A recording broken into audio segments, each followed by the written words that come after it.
So, I'm number one. We have number two. Actually, there was about 15 people in here about 10 minutes ago. Okay, so. Hello. I'm there.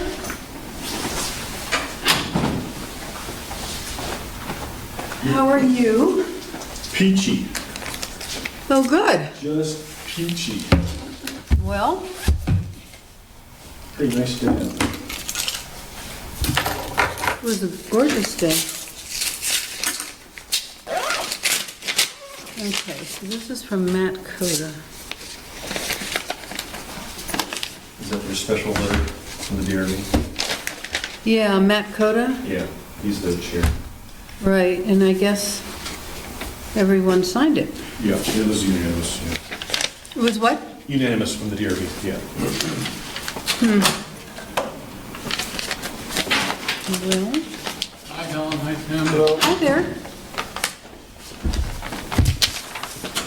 Are you going to be on TV? What's that? Are you going to be on TV interviewed by Jack Thurston today? Tomorrow. Tomorrow? Yeah, Very good. yes, I am. I was happy to do that. He's a good guy. Yeah. Hey, Tom. Hey, Tim. Was it? It's going. Like, it's going to be winter here. Oh, I know. Pretty soon. Still going short sleeve, that's good. Well, I'm Pretty going to damn do this soon. until the very bloody end. Hanging in there. You know, I admire your son. I've been riding my bike to work and I had to wear like a pair of like, nylon overpants last Wednesday because it was 48 at my house when I left. So. But it was good. It was still good. It was still good. It was a little chilly.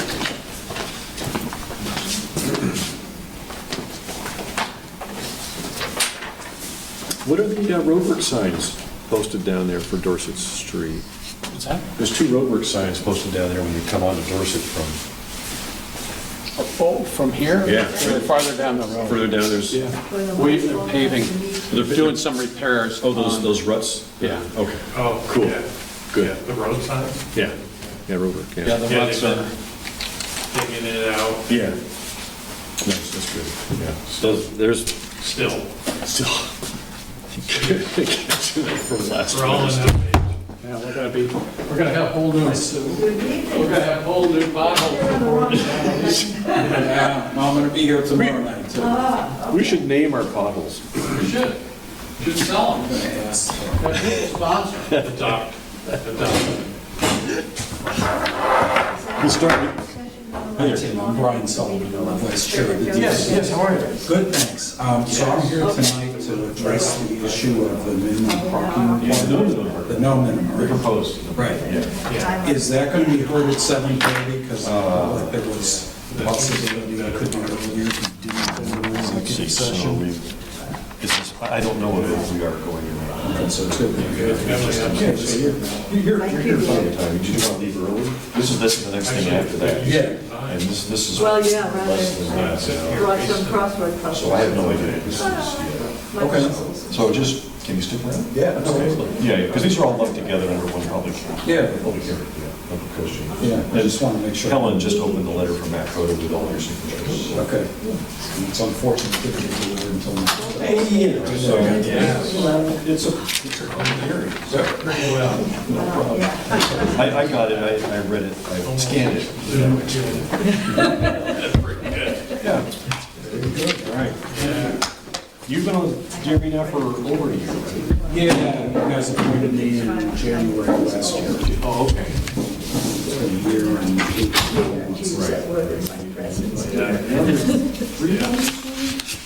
Three out of seven. It's starting to be You and Frank a and critical mass. Jim Langen, Yeah. one of the new appointees. Yeah. And you have another woman on the board, but Jennifer left. Jennifer left and Dawn Phillip joined. Yeah. She's very sharp. So Dawn and Jim are the two newbies. Right. So I get to be one of the non-newbies after only having been on in a little over a year. Yeah. Which is good. Yeah. Did you enjoy it? Yeah, yeah, it's interesting stuff, it's challenging stuff. Makes you think, all of those things, yeah, which are all good. Short-term. Hi. Good. Thanks for coming. Yeah, I'm just reading your letter now. okay. I just got it. Yeah, I understand. That's okay. I mean, I understood that.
Yeah, I think it's, Okay, School year for that. Check, Yeah. microphone check, check. all righty. I feel like I'm in preschool with this child. Okay, well, I would like to call to order the South Burlington City Council meeting of Monday, September 16th, 2019, and ask that we stand for the Pledge of Allegiance. And David, you want to start? I pledge Pledge allegiance to the flag of the United States of America and to the republic for which it stands, one nation, under God, indivisible, with liberty and justice for all. Thank you. Okay, item 2 on the agenda is instructions on exiting the building in case of an emergency. If we have an emergency this evening and we need to leave the building right away, please exit through one of these 2 doors that will take you outside. Please leave from here, go through the parking lot and around the building to the south and gather in the parking lot on the south side of that building. If these 2 doors are blocked for some reason, go back out into the lobby, out the main door, out the walkway, and go to the same parking lot. Tom Hubbard and I will be responsible for making sure that the building is cleared. Thank you. Item 3, the executive session. Tim, you have some Sure. motions? I move that the council make a specific finding that premature general public knowledge of confidential attorney-client communications made for the purpose of providing professional legal services pending litigation to which the city is a party and probable litigation to which the city may be a party would clearly place the council and the city at a substantial disadvantage. Second. All in favor? Aye. And having so found, I now move that the council enter into executive session to consider confidential attorney-client communications made for the purpose of providing professional legal services to the city council, pending litigation to which the city is a party, and probable litigation to which the city may be a party. And I will second that too. Okay. And inviting Andrew.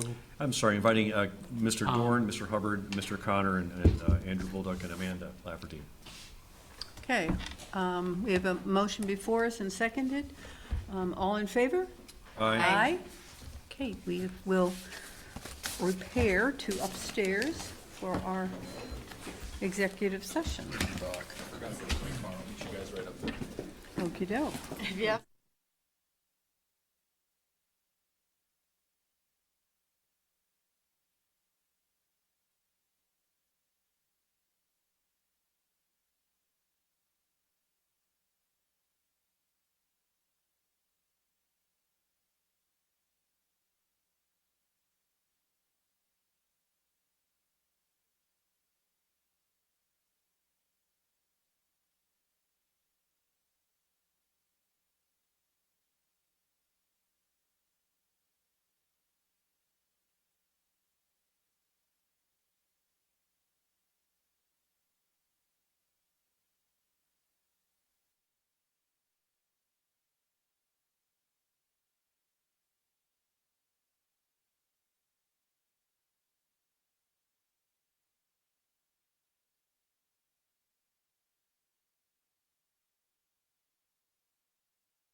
call back to order the South Burlington City Council meeting of Monday, September 16th, 2019.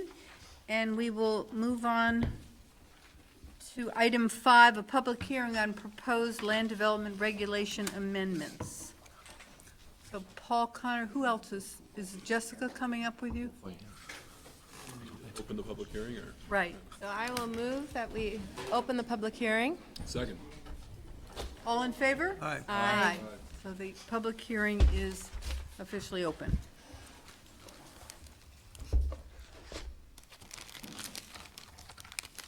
So do you want to go through what you'd like to go through? So Paul Connor, Director of Planning and Zoning, Jessica Luisos, Chair of the Planning Commission. So would you like us to review some of Sure. what we have Yes, here please. and kind of some of our reasoning behind it as well? That I would know be, you had a few I think that would be helpful for the council. Great. I'd like to also say that we have quite a few planning commissioners in the audience.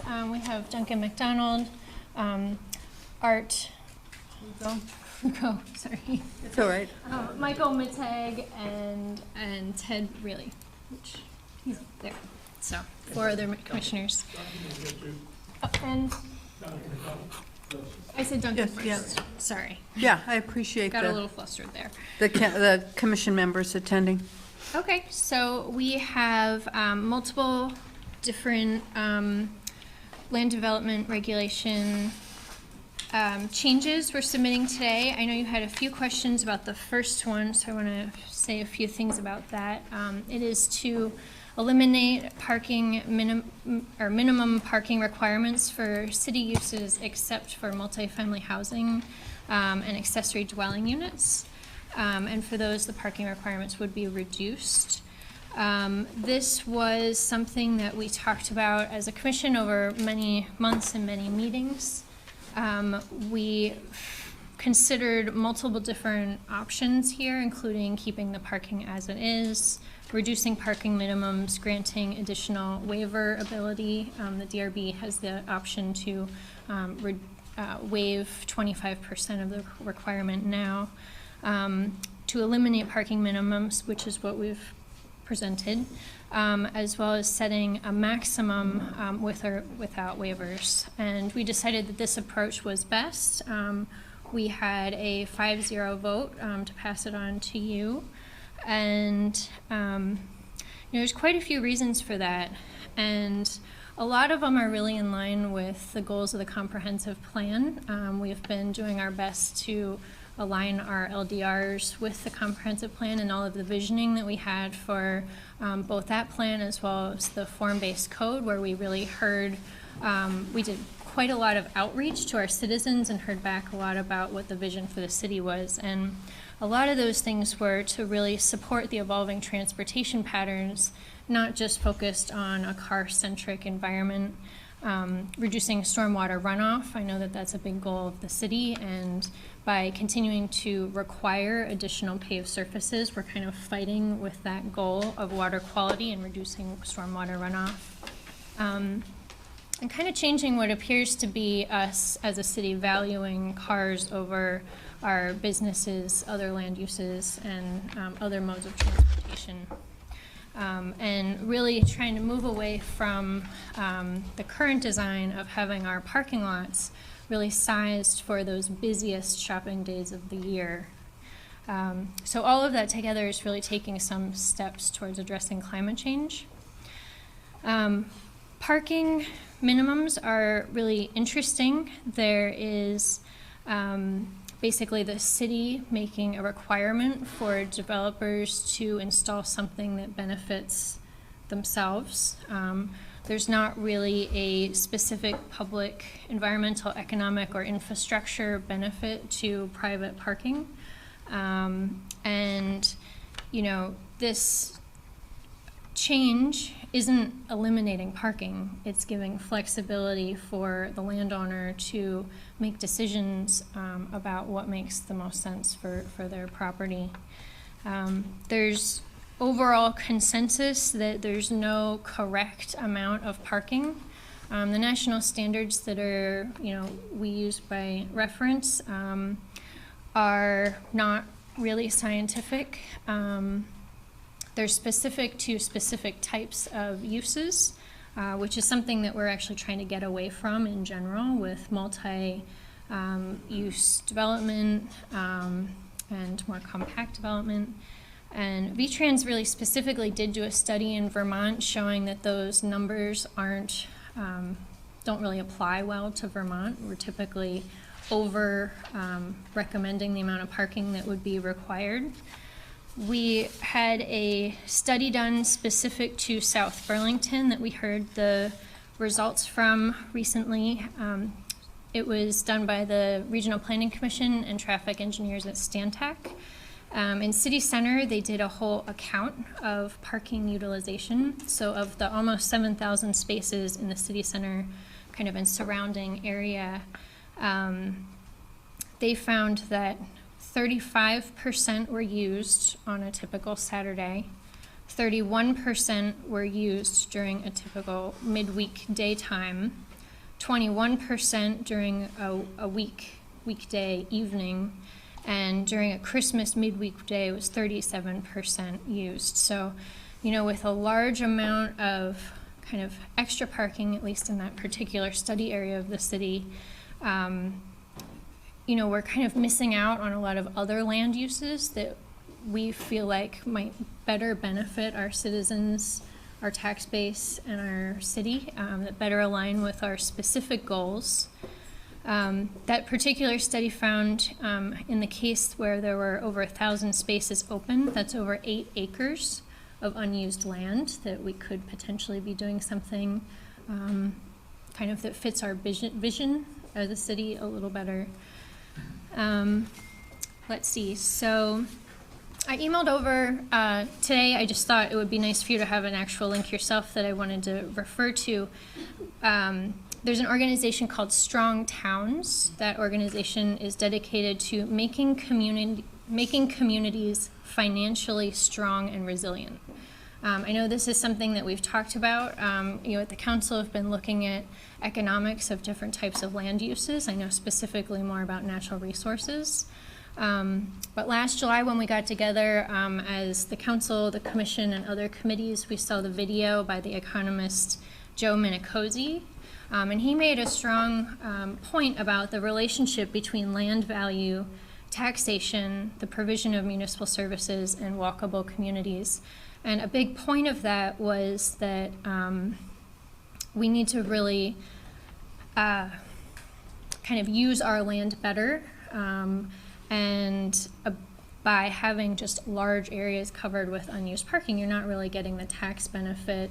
You know, you're spreading out your uses, so your utilities have to travel further to serve different uses. There, you know, we had a lot of different examples about what types of land use were really had the biggest tax benefit to the citizens. So what we're trying to do is really remove the barriers that we have in our land development regulations to create better design and really move our regulations to where we want to be.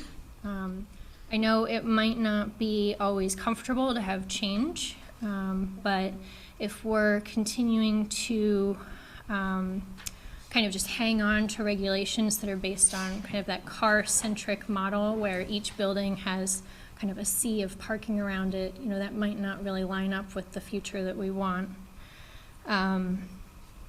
So in the email that I sent from Strong Towns, I know there were some questions about how many areas have actually adopted this kind of parking or eliminated their parking minimums.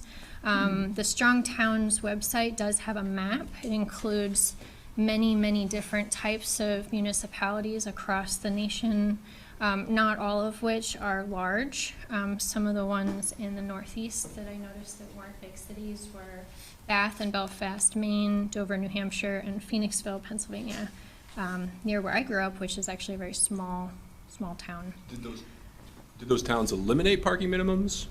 They have different levels, but these ones did. I actually looked at what the note said. So some of the ones on the map had eliminated them in certain areas and maybe not others. So when you look at the map, you can click around and see kind of the specifics about what they were. But nearly all of them in their business centers, and there were 95 total, Yeah, is what I saw on that map. Town names again? Dover? Dover, New Hampshire, Bath, and Belfast, Maine. So it's right on the website for Strong Towns.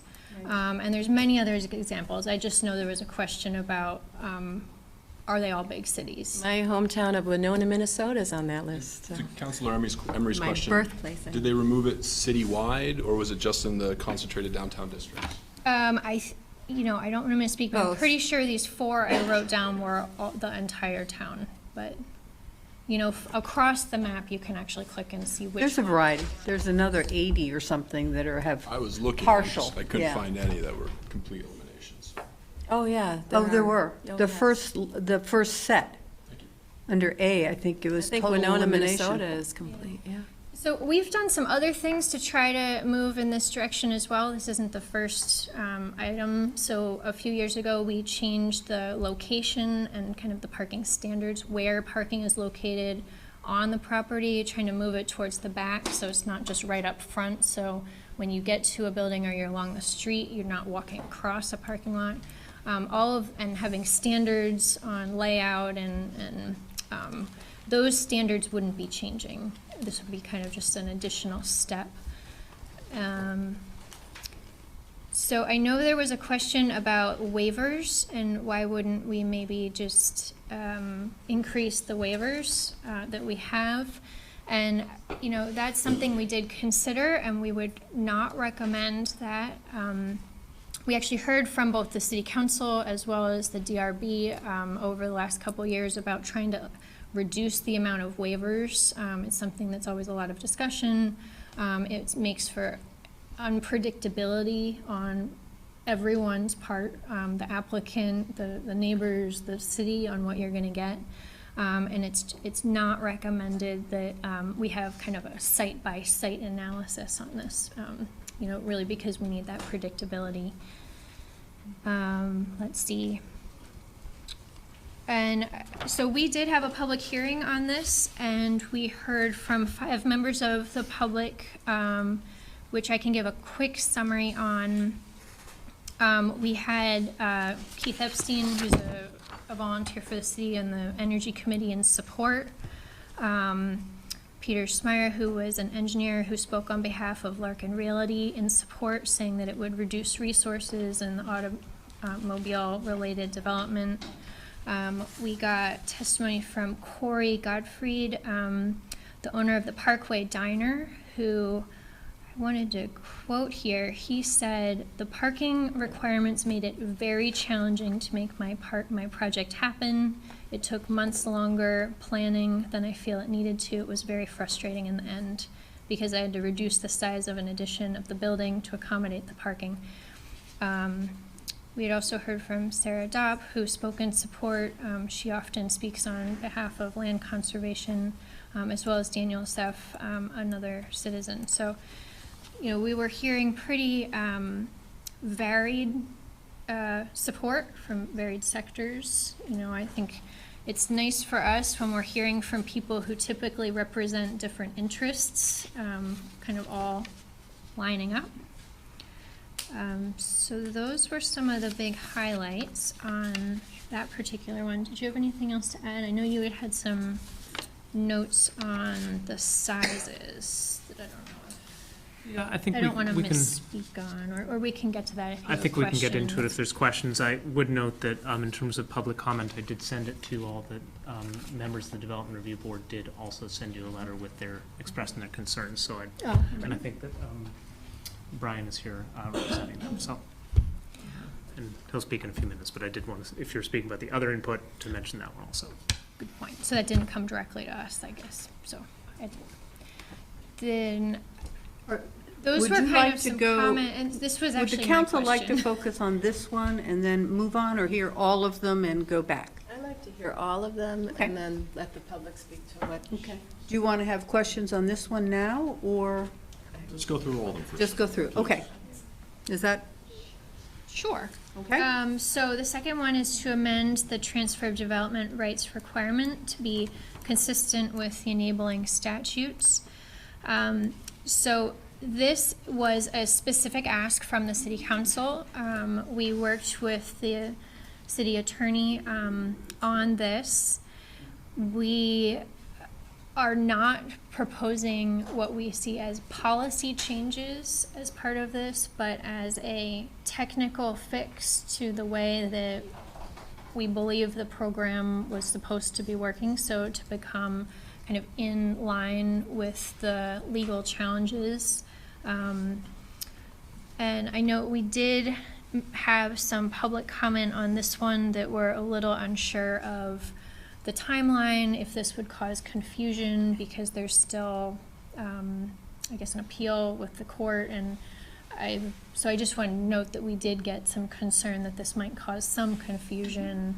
You know, if you make this change now, and then when the work of the TDR, interim zoning committee, is complete, then there would be an actual policy change as a follow-up. So we, as the Planning Commission, felt like we wanted to pass this on to you. We did vote unanimously to pass this on at this point. And if you can make the decision on, if you think it's confusing. So you were unanimous in recommending these changes that correct the current language? Yes. Is that right? Okay. With interim zoning still going on, is there a time pressure to pass these tonight, or does it just make as much sense to bundle this in with any TDR change we make after this interim zoning ends? I think we felt like we're many months away from the policy change piece, and in general, it makes sense to have our laws match up with kind of the legal findings as much as we can, was our general feeling. So I would add there that there is some uncertainty in the community around, from both people who own sending TVRs and those who would receive them, as to what they can do now. As an example, but not, and I didn't speak with the Planning Commission about this example, but a few months ago you saw an application for interim zoning that you decided to allow to move forward. As part of that would potentially use one or two TDRs. And so that would be an example of, during interim zoning, the council and the commission had felt that it was a small enough project to advance. This uncertainty of the TDR program puts another obstacle for there, and what the council had asked for at the beginning here was clarity under the current program. And similar to the JM Golf that we approved recently, any changes tonight will not retroactively apply to any pending lawsuit or issues. Those are going to still be governed by the TDR rules that were in place at the time? Correct. So anytime that there's a change in zoning, an application that's submitted is only under one particular set of regulations. So something that was submitted 6 months ago is under the regulations from 6 months ago. When a new set of regulations are adopted, anybody who submits after that date is under those regulations. So somebody could theoretically withdraw and resubmit, but then they would be subject to all of the current regulations, interim zoning and other. And so there's always only one set that operates. Okay. So now we have the citywide river corridor overlay district. Okay, so this is the first piece of the kind of beefed up protections to the natural resources that we've talked about. We gave you the update at the joint meeting. This is specific to the river corridors and creating a new protection to limit development and redevelopment within the river corridor area. It's defined by the Agency of Natural Resources. We would use their same layer. The idea is that area is the location that the river might expect to move around and cause erosion over time, based on river science. So this is actually both functioning to kind of protect that riparian area, but also to protect our citizens of the hazard of erosion damage that could happen in the future. So we worked with the Regional Planning Commission as well as the Agency of Natural Resources on the language presented. Was that unanimous also? Okay, thank you. So 4 is to eliminate the surface water protection standards for land close to Lake Champlain, and the allowances for expansion of pre-existing structures within 100 feet of Potash Brook and in the Queen City Park zoning area. So this so our city had previously had this protective zone along the lake and some specific language within Queen City Park along Potash Brook there. And we've had that in place for quite a long time. Very recently, the state has implemented shoreline protection standards and rules. Our standards were very similar, but a little bit different. And it felt like having one standard for that area would be a lot less confusing. We compared the two and felt like the states did, a really very good job of basically doing what ours were also doing. So we felt like going with the state standards made the most sense. They actually protect up to 250 feet of the lake. So it's actually. So they're stricter. So the states is stricter in general. I mean, there's some very small differences, but in general, it's a bigger area that would be protected. And then there's some minor changes, minor technical changes here as well. Good. Any additional questions by the council? Did she just say E? I'm sorry, did she I'm just say sorry. the last one? Those are just Oh, those- technical, okay, those are minor technical. administrative changes. Do we have other questions, or? On the first one I do, if you want to double back there. All right. So I just quickly Googled, and so in Dover, they own a downtown train station, so they have a huge parking lot, and that's why they eliminated the parking, so that they could just get more utilization out of this huge, massive space that the city owns. Do you see that South Burlington has? Have you gone down Dorset Street lately? So we don't own that, though. No, but you can park there. And then for Bath and Belfast, it seemed to me that it was not the citywide, it was just the downtown areas.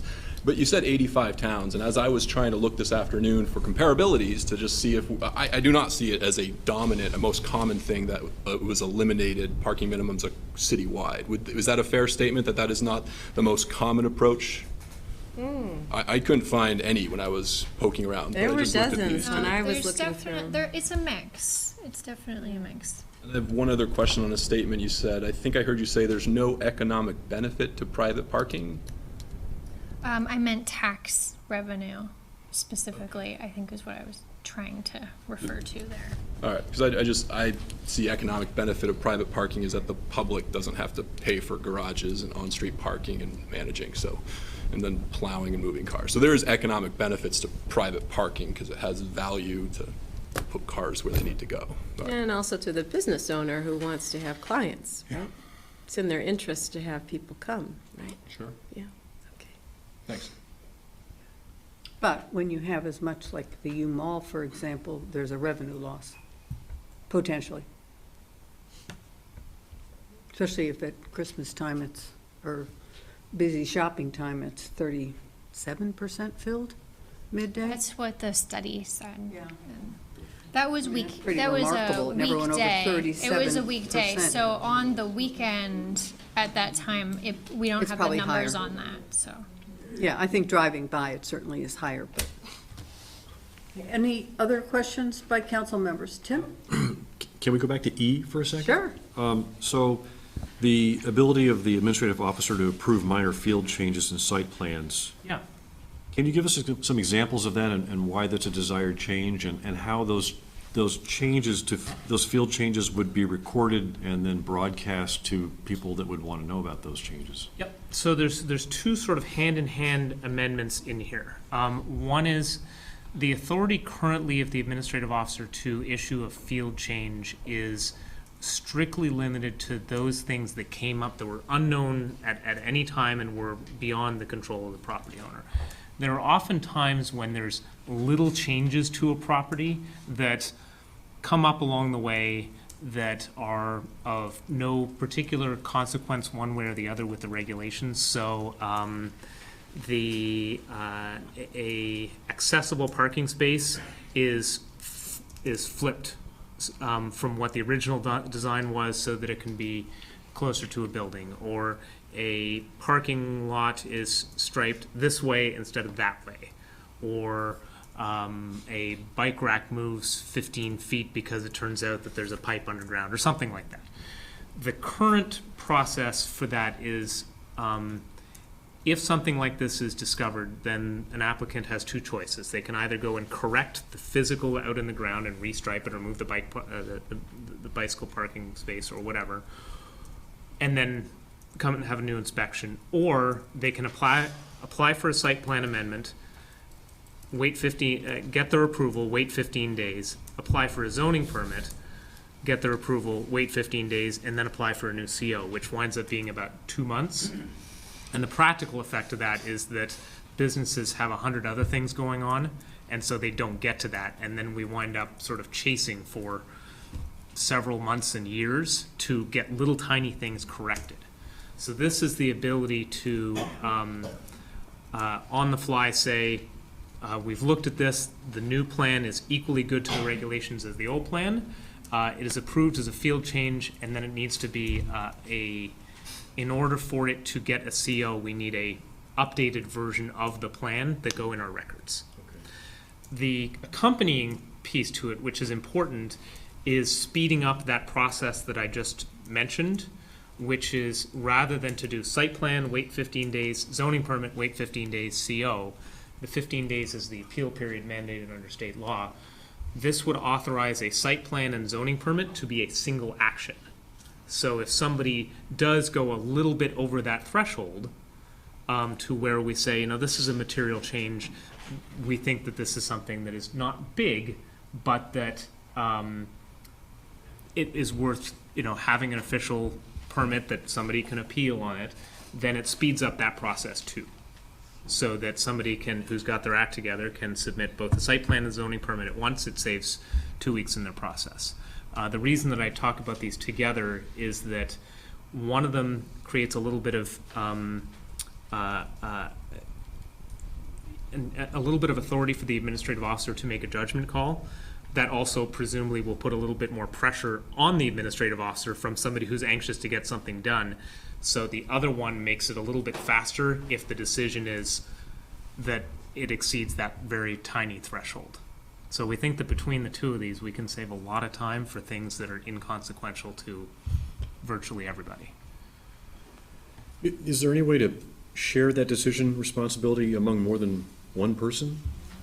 All four of us in our office are authorized to be administrative officers. Is that what you mean? No, but I mean, so when that decision has to be made in the field, I would feel more comfortable if that decision was shared among more than one person. Right. So in the field doesn't necessarily mean literally on the spot there. It means a change absent a new site plan. So almost in all cases in our department, whenever there's anything of any consequence, there's at least two people looking at something before a decision is made. So in reality, it doesn't mean signed off while we're sitting in the parking lot. It means we come back and within a couple of days, we'll make that determination that it's okay, which still saves 2 months. Right, but it boils down to one signature from that administrative officer, right? Right. But that also would have been the one signature to issue the site plan change also. Okay. I have questions with regard to this Sure. one too. You talked about commercial. Does it also apply to residential? Multifamily residential, yes. Single and two-family homes don't have site plans, generally speaking, except in very exceptional circumstances. So this kind of thing doesn't come up with those. How about infill projects? anything that is, anything other than a single and two-family home on its own parcel is subject to the site plan, so this would be any properties like that. Typically, they're Could you just answer yes or no? Because I'm sorry, I couldn't understand if that was a yes or a no answer. What about infill projects? What about if there is a tiny house put in the back of the yard, or a garage addition, or things like this? Like an if it's accessory. if it's a single family home on its own property, then things like a garage or a shed or all that weren't subject to this process to begin with. It was just a simple zoning permit. And how So about it's a not tiny affected house? Same for a tiny house? If Or it was accessory a dwelling? accessory apartment, it's a conditional use review by the DRB, and any changes have to be approved by the DRB. Okay. And how about a tiny house in the back? That would probably wind up being an accessory apartment. It's just the type of structure. The only time that a tiny house, so it would fall under that same conditional use. The only time that a tiny house wouldn't get that is if it was the only house on a property, and then it's just a house, a small house. Does that answer your question? Sort of, yeah. And with regard to multifamily homes, what kind of site changes could the administrative officers approve? So let's say, so something that we're probably going to see a fair amount of in the next couple of years is a property comes in to do some minor changes, and they decide to change the location of the dumpster enclosure a little bit. And then they realize that whichever number it is with the composting law, has come in, and they say, oh, we didn't think about the fact that we actually need to also save space for a compost bin, and so we're just going to make this enclosure 3 feet wider. So that's the kind of thing that today, that would mean go back to the beginning, apply for a site plan, get a site plan approval, get a zoning permit. It's inconsequential that it's a couple feet wider in order to accommodate this, but we can only approve that which was on the plan. So this would be a way to speed that up to make that happen. Little things like that, which sound like they're very rare, but we actually see a fair number of them every year. They're just little But not things. with regard to a garage. That would just be zoning, as opposed to the receptacle to have your garbage and your recycling would require a site plan Well, review? for a multifamily building it would, because typically it's its own enclosure. It's not just a bin, it's a big structure. For a single family home, it's just a zoning permit. And that would not change. They'd still And for a have to get- multifamily home, it would be a site plan review. For a garage, Typically, yeah, because anything that's not a single or two-family home is subject to a site plan. Occasionally, you've got some townhomes that just use roll-off dumpster, roll-off, the little wheel things, but most of them actually have like a big square pen where the big truck comes and lowers it, and that pen is subject to the site plan. I guess my concern is height and other things that you won't necessarily find with garbage enclosures, but you would find with infill projects or with Yeah, so garages. anything that was material would not be subject to this. So it's very specifically says minor, and I can't remember if it says inconsequential, but something like that. Things that are really so small that the only people who will know about it are the property owner, the tenant, and staff. And that, and we have always the authority to kick it over to a full site plan if we feel like it's bigger than that. Okay, So so something like height or setbacks or the footprint of a building, I mean, those things are, a percentage of impervious surface or things yeah, like that Those would, would all be subject to a site plan. The example I was going to use was the non-window on the Pier 1 building where they had a stairwell. And if Ray hadn't gone over there and seen that they hadn't put the window in and it was on the plan, and then Mark Baer sat here and said, you can put a window in there, it's structurally possible to do that, and they went back and had to put the window in. So, Right. So that's an example of something that would not fall under administrative. It would not fall under, Okay. it would not fall under that just on, in the field change. Okay. I'm trying to think of an example of something we have recently seen. We saw one recently where there was supposed to be a bike rack and the bike rack has to be attached to something concrete. The place that they went to do it, they measured it out, they had measured it wrong. The place that made sense to do it was a small piece of grass the size of this table, but that's a change in impervious surface, but it was literally the size of this table, and so that would be the kind of thing of saying, we don't need you to go through 3 months of process to add something this size. If it was gonna be something half the size of this room, that's a completely different situation. Or smaller, I hope. This is a big room. Okay, any other questions at this point? Any other comments from you or members of the Planning Commission? Anything from? Anyone want to add? Yeah, Okay. and I we're, would like to add that while the LDR for the TDR ordinance was approved unanimously, there was some anxiety, and certainly on my part, that one of the fundamental basic flaws in the ordinance, namely that the receiving and sending areas are all in the SEQ, remains in the new proposed ordinance, and that is a problem going forward, and we may have to redo the whole thing when the TDR Interim Zoning Committee has finished with its work. I think that's my expectation. If the TDR IZ committee comes forward with proposals for change and they're approved, then it would fundamentally change the program perhaps, and you would have to develop a new set of regulations to warrant that. And presumably we would write them so they're in compliance with state law, TDR state law. we're sticking around if there's more questions after. Okay, great, thank you. Thank you, Jessica. So are there, I'm assuming there's some members in the public who might want to comment. Yes. So please come up to the table, state your name for the record, and then give us your comments. Hi, I'm Brian Sullivan. I'm the acting chair of the Development Review Board in Matt Coda's absence. I'm here tonight to speak on behalf of the full board. I believe that you received a letter today, and I have to say it's unfortunate that you didn't get it until today, because we signed all of it at that desk on September 4th. But be that as it may, it communicates our position, which again was unanimous, that we do have an objection to the removal of the minimum parking standards for commercial development. I don't know if you've had a chance to review the letter or, okay, so I won't go through the letter. Let me move on to responding to the very able and eloquent presentation made by the chair of the Planning Commission and by Paul.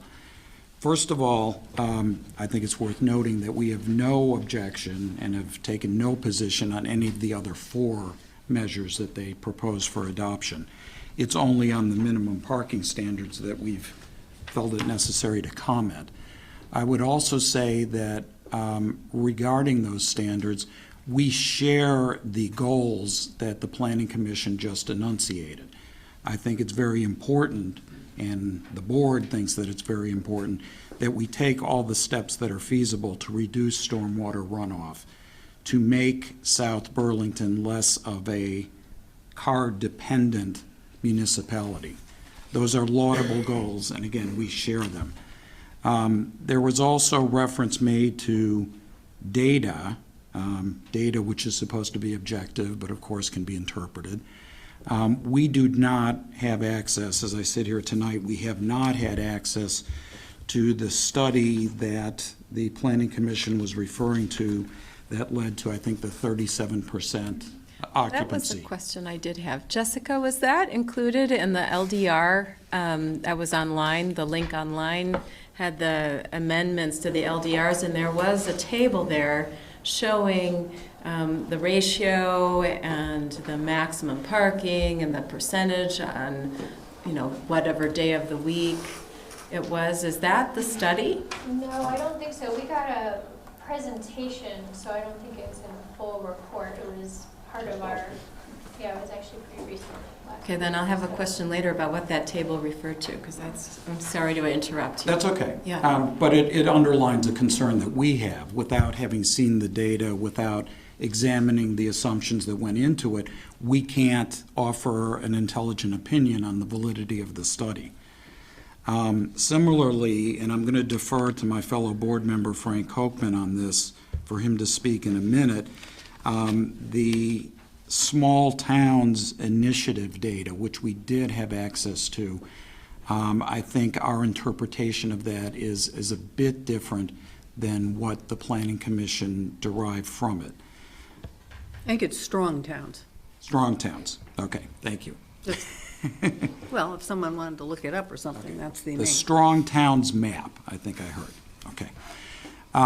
So, and again, focusing on interpretation and application, we think that it is an overly broad conclusion to reach that there should be no standards at all for parking in commercial developments. Certainly, again, the goal of reducing the amount of unused parking, the goal of reducing dependency on automobiles, the goal of reducing pavement that causes stormwater runoff, those are all very valid. This, though, seems like an overly broad solution to a problem that may not be as pervasive as the Planning Commission has concluded. Excuse me. Can I just ask you, in terms of, you said getting rid of all parking standards, that does, that, I thought what this referred to was the number of parking spaces, not the actual way you build the parking lot with the dirt and the rocks and...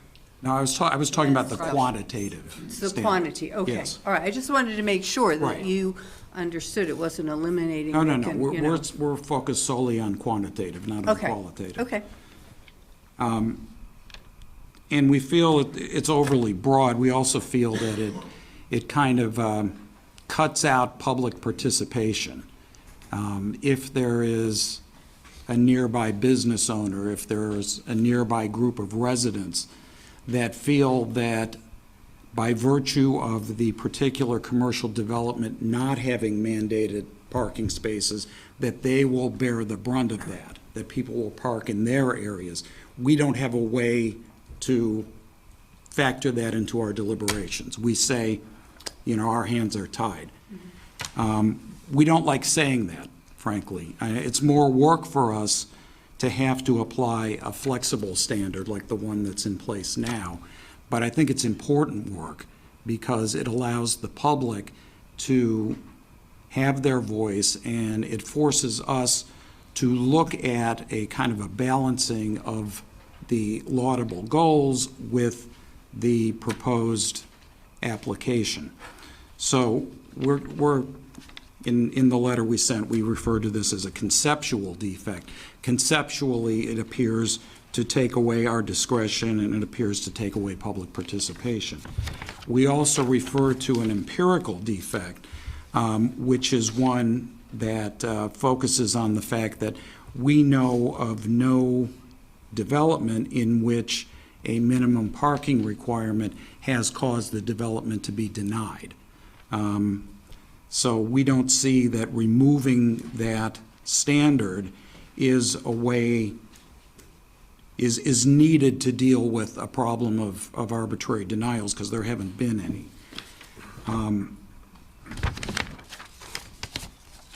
At that point, I think I want to turn it over to Frank Kochman to talk about those studies, and in particular to talk about how comparable the other municipalities that were looked at are to South Burlington.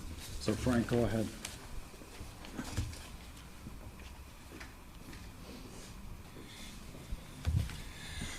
Thank you. I'm Frank Kochman. I spoke to this matter before, perhaps a little too vehemently, but I wanted to comment on a few of the rationales that have been put forward, particularly the idea that this is somehow part of a wave around the country, because I don't think any of the materials that at least I've have access to, or frankly today that you were given access to, demonstrates that at all. I spent a fair amount of time looking at strong cities, clicking on the dot. I don't know how many of you actually tried to deal with the interactive map. And if any of you can contradict what I'm about to say, specifically, I'd like to know it. I spent a fair amount of time today clicking on the green and the blue and the orange dots. I found one city, Peoria, Illinois, that has across the board eliminated minimum parking requirements for commercial development. One. They have 95 on the site. They're all over the map. Many of them eliminate minimum parking in downtown commercial districts. Some of them, and then there are some outliers doing all sorts of strange things. Most of them that I was able to see reduced the minimum parking requirements. They did not eliminate them. So Peoria, well, there's another point I want to make about population density, and if you'll give me time, I'll get to that too. If you look in Indiana, Wisconsin, Minnesota, and North Dakota. Which towns were they exactly? Bismarck, I remember. There was a town in northern Minnesota. St. Paul has never had minimum parking requirements ever, it said. That's Bismarck. Madison, Wisconsin. Where? Madison, Wisconsin, Milwaukee, Marquette, Wisconsin. These are all on the strong cities? Those are all in strong cities. They were on the list, If yeah. you open the map up to a full screen, you could actually see the cities listed on the left-hand margin. I did see all the cities Okay, listed, but I yeah. was clicking on the buttons. Yeah, me And I too. clicked on an awful lot of them. What I found was Peoria. The rest were qualified in some fashion. And there's a fair amount of misinformation. To the extent that these kind of precedents matter to you, and I gather that they do, I don't think they're very strong, and I don't think they're comparable. For example, in an exchange I had privately with Megan weeks ago, she sent me an article about Buffalo. Well, Buffalo couldn't be less comparable to Burlington. I also spoke to a guy, I looked at the Buffalo ordinance, and I spoke to a guy at the Buffalo News. How's it going? Well, we don't know yet. There was a big to-do downtown where a developer wound up putting up a 200-unit multifamily project with 31 parking spaces. If you think that's a good idea, well, you're the city council. I also looked at the ordinance and discovered that the absoluteness of it is not quite as great as what the Planning Commission now proposes. For example, they reserve discretion in their review body to create, well, if you look, it's explained in footnote 4 to the letter that was here. They reserve discretion in the review body to force a developer to make sure that his overall traffic, what do they call it, traffic... Your demand management plan? Traffic demand management plan, right, exactly. Footnote 4 is where it is. Will not impinge upon public infrastructure, will not overload the streets with parking. We have nothing, there's nothing equally protective in what is being proposed for you. Yours is the most naked, the most absolute of any I've been able to see so far, and it is mistaken. The withdrawal of discretion from a case-by-case consideration is just a mistake. If you think a neighbor has nothing to say about the unilateral plan by the next door developer about that developer's parking plan, I think you are mistaken as a matter of public policy. And you're going to have the public down upon you in a few years. Well, whoever's sitting in your shoes is going to have the public down upon them like a storm when the impact becomes clear. I'd like to say one more word, I'm sorry, it's a lot of time, about public transportation. That was my first instinct about this. No one has really time to do the kind of digging that one ought to do, to be sure. But instinctively, you know that public transportation, the viability of public transportation is a function to some extent of population density. Well, that's not an absolute, that's not a one-to-one relationship, but I did some work on that today, and I'm struck by this statement from an article called Density in Transit, Some Numbers. I'm sorry, it's just an internet item. It's from the Old Urbanist. It's an online thing. It looks pretty responsible, looks pretty respectable. The quote that struck me was, "No city with an overall density of less than 4,000 per square mile, and there are many, has broken a 10% commuting modal share." In other words, you don't break the necessity of having a car. You don't reduce it even by 10% until you get to a density of at least 4,000 people per square mile. South Burlington has a density of 1,182 people per square mile. You're going to make no impact on the tendency and the need for people to drive their cars downtown, to drive their cars into the city, and you're going to leave them with few places to park. I think anything else I say would be redundant of what Brian had to, well, one last thought, one point that was raised. Administrative law is always a nettle. The virtue of administrative, people like, particularly if you're a developer, if you're somebody trying to do something, I understand it. You want it black and white. Can I do it or can I not do it? You know, which side of the line am I on? I just want to be able to read it in plain English. Well, life and development is not that simple. And what we have in America, what we have in this state, is a body of administrative law because the tradition, the American tradition, all right, let's not get too rhetorical, is to try to do individual justice. Administrative law is an effort frequently, and particularly when it comes to something like development review, to do individual justice, to consider matters on a case-by-case basis. That raises the developer's objection, and perhaps the objection that you hear, but it's loose, that, well, it's an unguided missile. It doesn't have to be an unguided missile.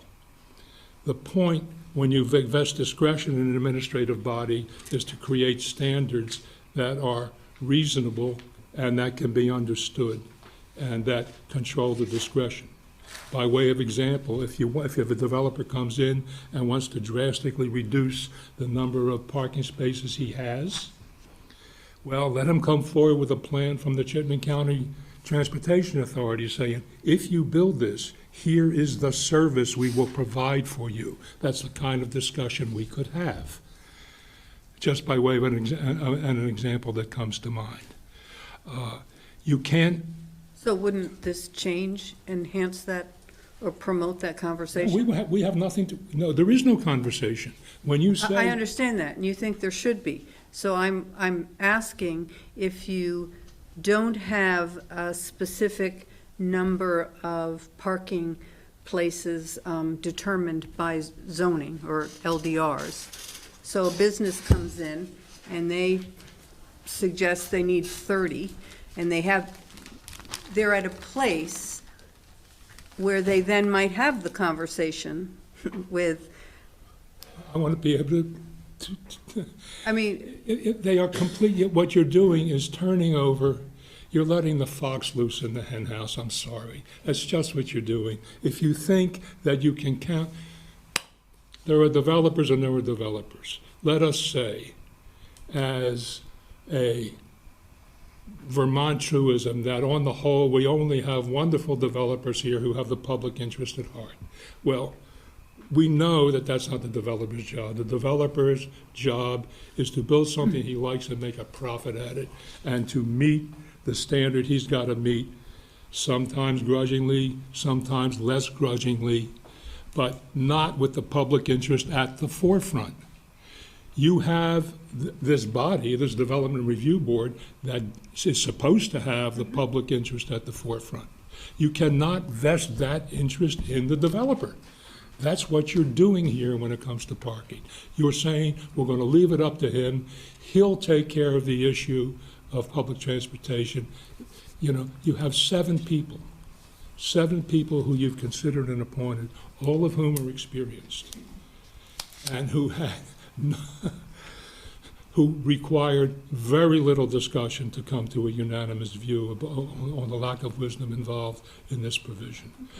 It's not just any 7 people. These are the 7 people that work the most closely with these development regulations regularly, all the time. And the people who apply to build developments, many of whom, Okay, I don't want to what insult I think, anybody. well, what I would add to this is, although this amendment, this proposed amendment is proposing to take that authority away from the DRB, I don't think it's taking away any governmental oversight. And for instance, the concern about the neighbors, right? There is a process to approach governmental decision makers here in the city that does not involve the DRB. Okay, so if you have spaces that are designated for the housing, for the residents, and spaces designated for commercial, I've seen signs in many cities, and some of these cities that are on this map, that say only allowed, parking to these residents, or Well, they have them here, They too. have them here too, and these are things that are determined by the city council, for instance. When we went through the parking regulations throughout the city, and I don't think you were in attendance, Frank, this council decided that there was not a one-size-fits-all for the city, and that we wanted to maintain a difference based on neighborhoods, and that could be determined based on the practices of users of these roads. We have some basic standards, but when it comes down to can you park on the road or not, and the proposed amendment was you cannot park on the road for more than 24 hours, we took that off because we thought that it did not reflect what different users and different residents in this city determined to be almost a safety measure to park in the road in order to slow down traffic. There are things that I think are best left out of law books and that are perhaps more practical in nature and can be determined through a different governmental body. So, Chair Reilly, I would just say I have a lot more to say on this topic too, but we're running half an hour behind 2 public hearings, so I don't know what we're going to do here. I want to hear from the public though on this, because Right, well, we are hearing from the public. We've heard from 2. I disagree with me. I just Okay. we're asking questions. I'm not of the public. surprised. Are there other people who would like to Thank you, comment? Howard. Yes, come on up, Barb. And then, yeah. Are there other people as well with a show of hands? Okay, so we have 3, 4 more people? Okay. Barbara Barb. Service, I live in Summer Woods. I'm coming late to this dance because I have been gone all summer, but I have listened since I've been back to some of this conversation. I'm very concerned about doing away with all, I live with, it's easier to get forgiveness than permission. However, in this case, I think that we need to require developers to get permission. We see an awful lot of conflict in funny little places about developers with great intent, but they also have to worry about the bottom line. And so they cut here. I would love to live in a place like I did when I was a kid, where I took the bus or rode my bike everywhere. The reality is that's not South Burlington. I walk lots of places.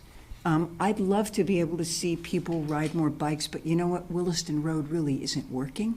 I'm hoping that Pennies for Paths will make other places for people to be able to bike. But I'm also looking at the fact that we have a population that is aging. Those people are not going to be like me. I am really lucky at 73 years old that I can walk from where I live to the mall and back and bring a backpack full of stuff back. But a lot of people at 73 and older who live in my neighborhood can't do that. We could reduce the number of spaces at the mall, there's no doubt about that. Unless you go there in the middle of a blizzard on December 23rd, it's not going to be full. But in other places where we're looking at development, I think we really need to think about this vision that I hope will happen in my lifetime, but isn't realistic for our population. I'm also concerned about places where, let's face it, most couples now, they are 2-car families, but more of them are trying to become 1-car families. but they're not going to become zero-car families. And they've got demands that require them to drive a car to get their lives done. And if we take away all these regulations, I'm afraid that it will push people away from South Burlington instead of bringing them here. And we're building community, and we're doing a great job of building community. But I'm afraid this one could push people away, because it will be easier to go to the big boxes. It will be easier to go to Colchester or Winooski or wherever, because they know they can find a parking place. So I would suggest that while this might be an ideal, I don't think this is the right time for it yet. But it's certainly something to look at. But let's at least put a few parameters around, not so much that we hamper the developers so they can't build things that are good for our community, but a little bit so they at least have to come to the table for the discussion.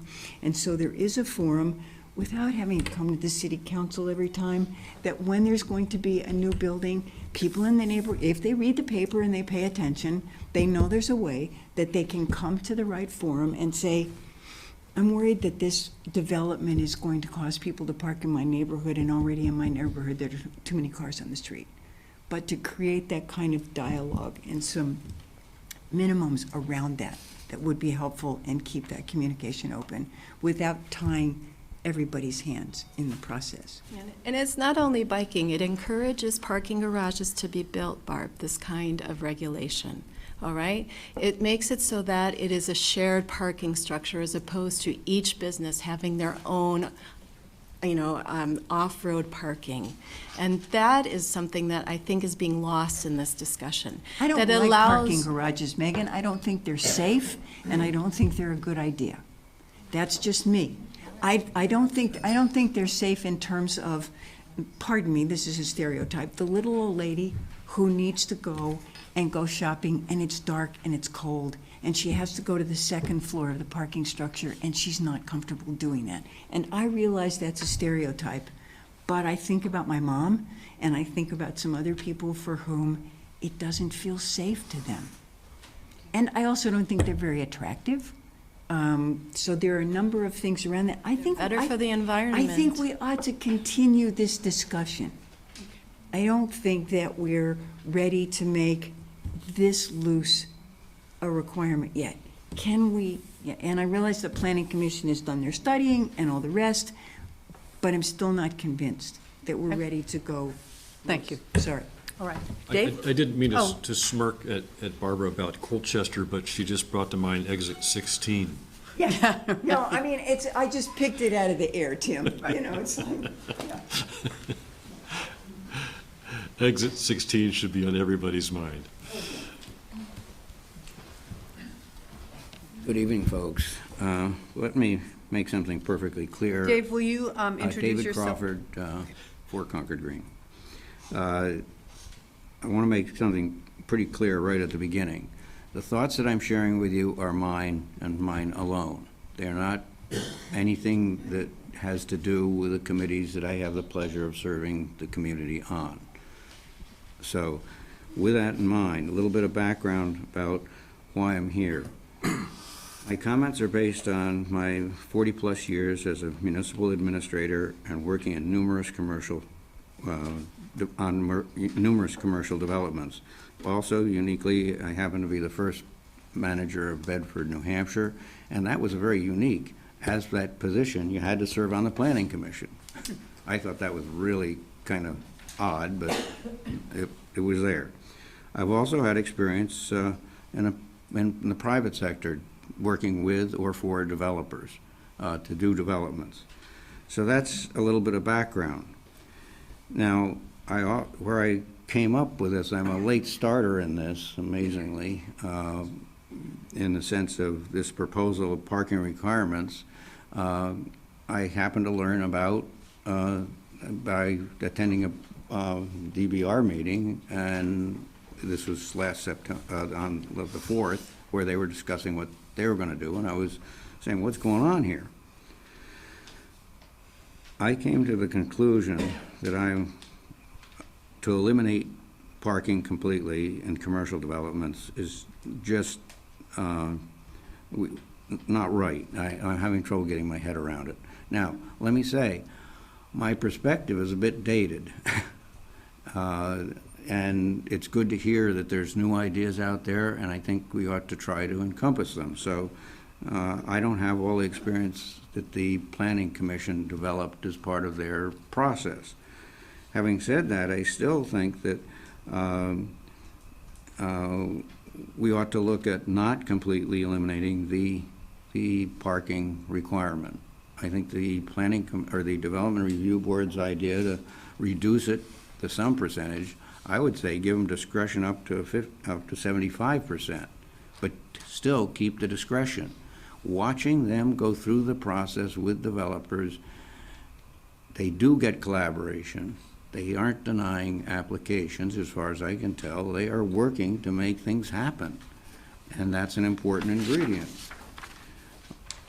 Now I'm going to change my hat a little bit as a taxpayer, and I may be, some of the things I'm saying I think these are true. My understanding is that the city is short of parking places, that we are spending a fair amount of time and effort, dollars, to consider acquiring and building parking facilities. I may be wrong in that, but that's what I've heard. It seems like there is a need for parking. And if we remove the parking requirements, and we're wrong, if some of these assumptions and ideas that we are putting forward with 100%, elimination, really worries me. Because who's going to pick up the cost for it? It's a taxpayer. If we need to build parking garages, if that's the right thing to do in retrospect for South Burlington, then the taxpayers are going to take the hit. And that concerns me. I say, go forward with caution, please. That's my plea. So, questions, comments, and I'll be happy to try to answer any things in my perspective or why I came to these conclusions. No, I think you were very clear. Thank you very much. I would also say thank you very much for giving me the opportunity to speak. You're most welcome. Yes. I'm sorry I don't know your name.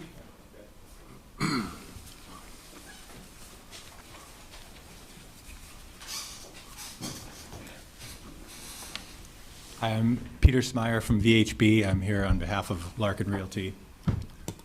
So thanks to the council for taking this up. Obviously, no regulations are perfect, and they always require some changes and additional thought to make them better, so appreciate your time.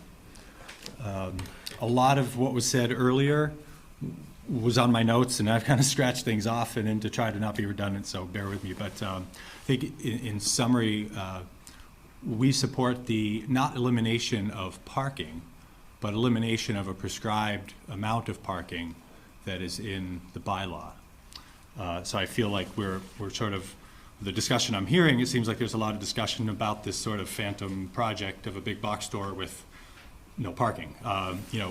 From having worked for state agencies and developers alike, no developer goes in with a commercial building without a tenant, typically. And those tenants have certain requirements that they have to meet for this to be a viable project. People don't build empty buildings and then occupy them generally. They usually have a certain amount of prospects before they undertake something like that. So I think we feel like having some form of letting the market decide what type of parking gets built is a more efficient way of progressing on this issue. Certainly we've seen the prescriptive approach, at least as in the form-based code of the 2 spaces per 1,000 for commercial uses, is certainly a little bit too general in that it has, it's not specific enough to certain uses. And in my experience, it's not, bylaws can't often keep up with various land uses. And so having bylaws try to constantly be amending for different uses that reflect as accurately as they can the parking requirements that are needed is not a very efficient way to go about this either. So that's why we support a market-based type of approach. I can tell you in the context of one project that we have been working on at Exit 14, There's talk here of a project not being denied. I guess that could be said, but we have a project that has a proposed city street, a planned street through it right at exit 14. It's the current Holiday Inn site. It's been a hotel for 50 years, and the Larkins are interested in expanding that use. And one of the things that we found right away was that under the form-based code, we had to provide 380 spaces on that site per the current bylaw. The hotel brand required about 200 to 240 spaces, depending on the program. And so right away, we have a project that was designed in the spirit of the form-based code, helped to establish a gateway to the city. It also is helping to construct a portion of the city street on which public parking will be built by the developer. So in terms of this sort of fine line between private dollars and public investments, it's not always, sometimes there's a little bit of a gray area there. But that project really, just as an example, can't really go ahead because there's a big parking lot in the front right now. And so that city street is somewhat at risk, at least in the short term, due to these standards. So that's an example of where the parking minimums stand in the way of other provisions and intent of the bylaw in this case. So it's part of why we're here tonight. I think that's about all I wanted to convey. I guess in terms of process, I think that the form-based, at least in the form-based code district, we're already into an administrative process, and so sort of doing a little preemptive discussion here, but if something like that were to happen and we have to go to DRB now for a waiver, or there's a waiver granted that requires the DRB, we end up with making qualitative arguments to the DRB about the virtues of the project, and we essentially undercut the administrative process of the form-based code, which our understanding was to allow for some more timely development of city center. So we would have concerns if we're back to DRB arguing for the merits of a project solely for parking, but it essentially turns into a full review of the project. And then the last piece I'd say in terms of demographics in South Burlington, I'm not a South Burlington resident, I live in Burlington, but affordability I think is a component of this, and a lot of, this is my sort of experience working in an office with a lot of young people, they don't always want cars. And I think that if projects and developers are forced to pay for these parking spaces and build the parking spaces, that's going to affect the affordability of the city too, and that may have effects as well. So I thank you for your time. Thank you. Look forward to your decision. Great. Michael, you wanted to speak or not? I think Okay. has commented All right. that it's more market, this lets it be more market driven. Okay. Is there anyone else I didn't want to? Okay. So, there are 4 other. Well, I think we were taking comments on all of them. I think there are people here for the TDR. Oh, okay. That's why I was surprised there weren't more. Okay, well, let's just, anyone who wants to speak on any of the issues, please raise your hand. We can jump back and forth. We're good at that, I think. Yes. Why don't you come up? Yeah. Yeah.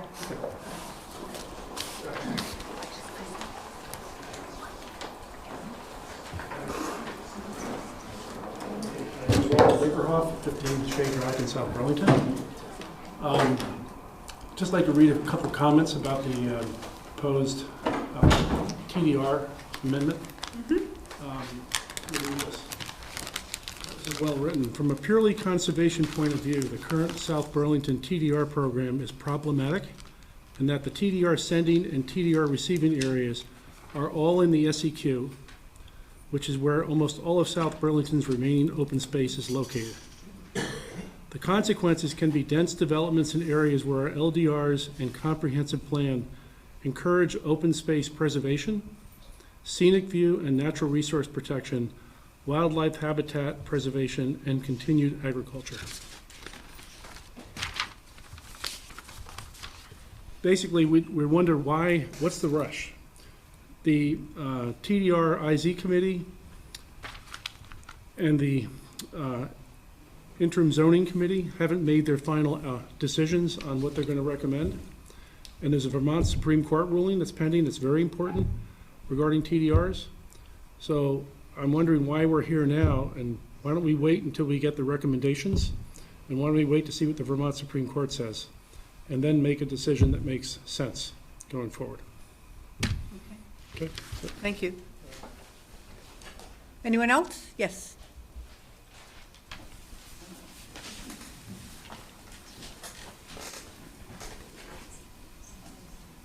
My name is Darylyn Peters, and I don't want to take a lot of your time. I respect the fact that you spend an enormous amount of time for the city. These are difficult issues. And I'm wondering if when the City Council asked the Planning Commission to develop a small change to the TDR that would somehow get us through some period until you heard the result of the Supreme Court decision, that there was this sense of urgency that we had to have something, and we had to have it right now. And my question is, why? We don't have a lack of development in South Burlington. I mean, we have the Farrell Project, we have O'Brien Farm, we have Cider Mill 3, we have some more golf course. It's not as if people are saying, well, I want to build this big thing, but I don't know how many TDRs I can get, and you guys are holding me up. It's all moving ahead. So I guess what I'm saying is, let's try to get it right. You've very wisely gone into interim zoning. You've asked these committees to work. They've worked hard. I've heard their reports, and I think they're very impressive. And they're trying to move forward responsibly to come up with something that is in the best interests, that respects the comprehensive plan, recognizes the rights of property owners, and comes up with a good solution. Let us respect the process that you created and the people who are working so hard on that. And let's just wait. Let's hear what they have to say. Let's hear what the Supreme Court has to say, and then wisely come up with a policy that everybody can understand. I know the rationale that I heard tonight was, well, there's uncertainty in the community. Well, yes. And having yet another interim version of the TDR is not going to dispel that uncertainty. So then I heard, well, they're many months away. We can wait. We have lots of development going on. We're not hamstrung. So my request is, I think you asked the Planning Commission to do this in good conscience because you were thinking there was this big vagueness out there. But I would ask that you rethink that position and just stop now and wait for all the good work that's in the process to be completed. Thank you. Thank you. Other comments from the public? Nobody else? Okay. So a motion to close? I will move to close the public hearing. Second. All in favor? Aye. So we do not need to deliberate right now. That's item 8, isn't it? Pardon me? So we're not going to be debating the approval of those until item 8, right? We have 6 and 7 before then? Right. Okay. Well, we're getting close to 9 o'clock. I just want to point that out. Yes, I know. Yeah, an appointment to go to bed. Okay, we will move on to item 6. Public hearing on interim zoning application IZ 19-03 of Tom and Kim Phillips to subdivide a 2.2 acre lot on Spear Street into 2 lots of 1.1 acre. Should we get Amanda? You got to swear these folks in. Yes. Okay, before you begin, we have to swear you in. So we have to open this public hearing on interim zoning application. I move that we open a public hearing on interim zoning application IZ 1903 of Tom and Kim Phillips. A second. All in favor? Aye. Okay. And in a moment, we will swear you in, and then we can hear your... You can just swear him in, can't It you? is basically Perry Mason. Yeah, do you swear to tell the truth, the whole okay. truth? Do you swear to- Oh, he's got them Well, now, yeah. He's got a I copy. think we ought to have the right language, don't you think? Okay. There's a choice. No swearing. Are there, let's see, the order of events. Okay, so we'll hear this, Mr. Phillips, and then if there's any interested persons, we'll hear from them. And then we will, You have to swear them all in. you have to swear them all in, and then we will take the testimony, and if there's any written information, we'll accept that. And then we'll close the public hearing, and we can have a discussion. You have to swear. Anybody who's going to provide testimony, swearing in would be to Okay. swear that Yes, is there anyone else besides Mr. Phillips who will be saying anything tonight, testifying? All right, so, Tom, if you'll raise your right hand, and do you swear to tell the truth, the whole truth, and nothing but the truth, so help you God? I do. Great, thank you. So why don't you take us through your proposal? Okay, first, We I'd like did to get call- the information, so. Okay. First, my wife couldn't make it tonight. She did a lot of this work. And we have a 17-year-old that's a senior that needed help writing a paper that's due in the morning. So Okay. I elected to be here rather than helping with the paper. So we bought 1430 Spear last year. My wife grew up in Richmond, and our brother lives up here, and we love Burlington. And I happened to be driving by Spear Street, and saw this for sale sign, an old ranch up there. I don't know if you're familiar with the building. And no one had been in there in 12 years. You know, it was really rough. And I called my wife and said, I think I found it. It's on Spear. And she couldn't believe I found something on Spear Street. We've been looking for a while. So I spent 6 months fixing up the old house, and it comes with a, you know, it was when we closed, we were told that it was on 2.2 acres and that it could be another lot. So we're thinking of building something small. My wife's thinking smaller. I mean, we're not sure what we're doing, but we cleaned up the house, and now we're cleaning up the yard next to it. And my daughter will graduate in June. Not sure where she's going, but we live in Wallingford right now, south of Rutland. Oh, We're wow. gonna move up in June. She graduates June 10th, and we're coming up June 11th. I don't know what else to say. I have Dave, your city engineer, what's his last name? Your engineer, Justin Rabidou? Justin Rabidou. Is there Dave? Tom DePietro? What's David do? Dave Wheeler, maybe? Yes, Dave Wheeler. Stormwater? Stormwater, I'm sorry. He's been over there a lot. They just redid a stormwater pond that's adjoining. It's that little wedge piece you see next to the map. And I've been dealing with them on, there's two stormwater drains, one on each side of the driveway now. And I had them come out a few times, and they were out there looking at the other stormwater pond. So we've been involved with them on the stormwater. They don't seem to think there's going to be a problem because there's two stormwater drains right there on that side of the road on each side of the property. The old house had an old septic, and we opt to tie into the town sewer. Mm-hmm. Lucky you. Yeah. And I'm not sure what else it is. We're subdividing it now, not sure exactly what we're gonna do with it, you know, with a building permit. But what you're proposing is a single-family home? Yes, yes. Are there questions? Is the available space north or south of the existing house? South. There's a picture of it. It's like two spaghetti lots. No, I know which house it is, sure. So it's basically, you've got, it'll be like a double thin lot. Yeah, a lot of those lots right on that street are, well, some In a are lot. 2 acre and some, a lot of 1 acre lots down through there. And the little triangle south of yours is not developable? That's owned by the development next door. That's that storm, it's all stormwater pond. So that in some ways adds a little more space and visually anyway to the subdivision. That's where they raise mosquitoes. Yep.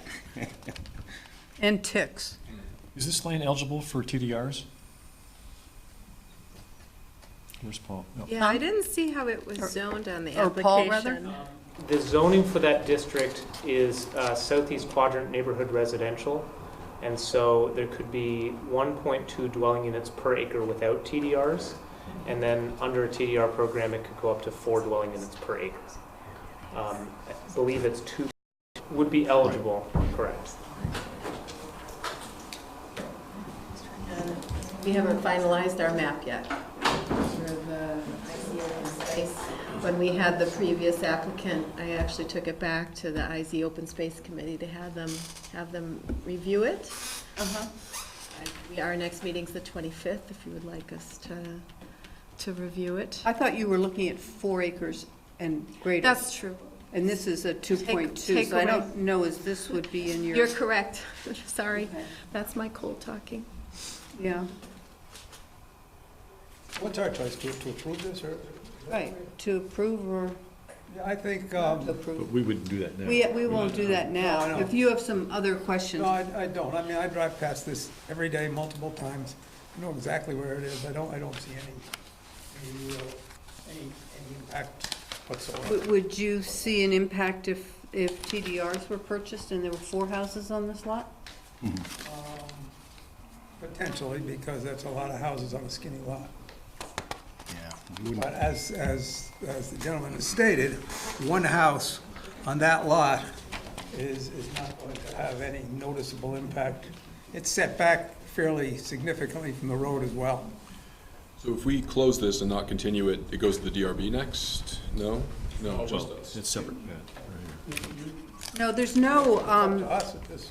right, it's DRB for sees it us too. to say that they may go forward and then they come up with a plan, right, to take to... Then they go to DRB, but Right, you have so- to, you have, Ultimately, in order for a subdivision to take place, it would need both an approval from you and separately an approval from the DRB.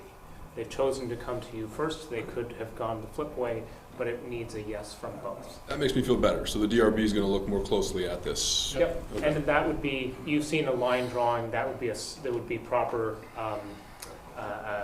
plat and all those kinds of things. And it's public water as well? Sewer and water, so you have to drill a well? No, there's water at the street. So the part that you're gonna subdivide off to build the new house, it is adjacent to where they're constructing stormwater and doing new stormwater work, right? They just finished it. They just finished it, okay. So the property that you want to break off to build a house on, how wet is that now? It's not bad. I think what's happened is everything else has been built, and that lot is probably one of the last lots there. So it's a little low in the front. So I did have Dave come out and Wheeler. Dave Wheeler, Stormwater. Okay. And him and another guy from his office came out and looked at it, and they didn't seem to think. We'd like to shoot grade and get the water to run into that stormwater pond and into those 2 drains. And right now, it's not perfect. There's not much water, but in the spring, it's wet down near. The road kind of creates a dam. And then the big development next door got built, and everything there is up about 6 or 8 feet. So this is like the last lot, so there's no wetlands there. We checked with that, and Dave, and everybody looked at it, and we don't seem to think it's a problem. We just want to do a little grading to make sure the water does hit your stormwater drains. How many trees do you think you'll have to cut down? We took about 3 or 4. We took all these little, There's a lot of vegetation from the Google map. we're trying to save all the pine trees that were planted by the woman before, but a lot of it's sumac that's in it, and it's very small sumac. That's what we've been cutting out of it, yeah. Oh, okay. Are there questions?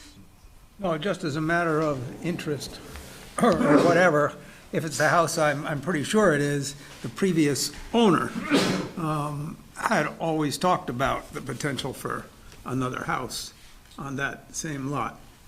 She Way bought back. that, yeah, she bought that lot separately. She owned the lot and built the house, and then she bought the lot later on, is what the family told us. Oh, when it had we a- closed. it was a It was 2 pre-existing lots. lot, huh? Yeah, it was Yeah. pre-existing lots before. I just recall that, that's all. Uh-huh. Well, I think, a single family on this thing seems to be in keeping. 4 homes would be another story. I don't think it would work very well. Agreed. Are there any other questions? I don't think so. Okay. I move we close the public hearing. Second. All in favor? Aye. Thank you very much. Well, thank you. Mr. Phillips. You would expect a draft, recommended draft back from staff for a deliberative meeting at a time of your choosing. If it would be okay with you at your next meeting, your next regular meeting? Sure. Deliberative One session. thing I'll say quick is that there's pins there in places, and they all seem to work. When we did our wastewater, we had to go through the state and get an engineer in there to just connect to the town sewer. And we found them to be correct, but to cut that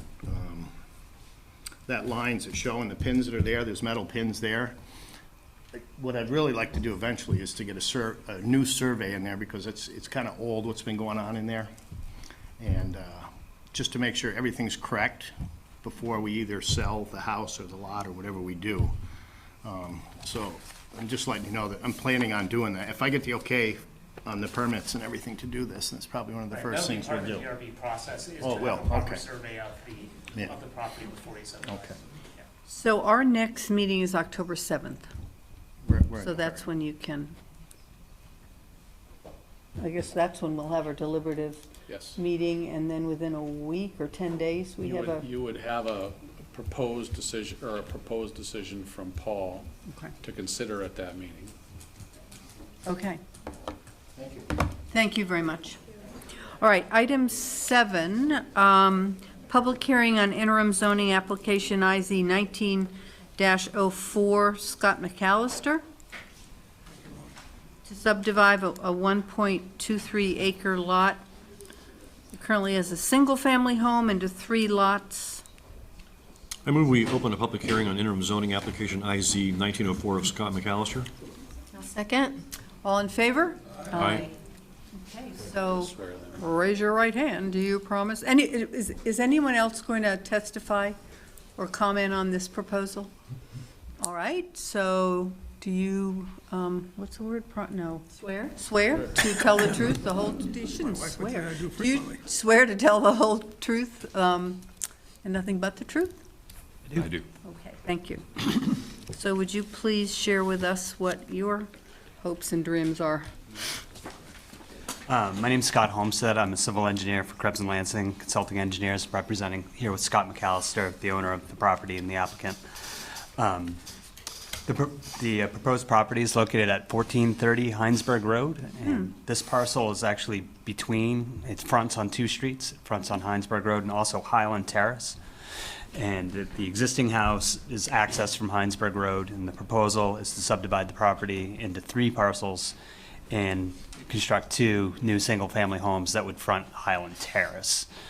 And so those lots would be accessed from the Highland Terrace side. The existing house is on an on-site wastewater system and a private well.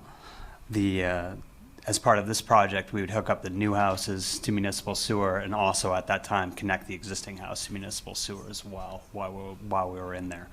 The new houses would have to be on a private water service. There's no municipal water. Would they each have their own well?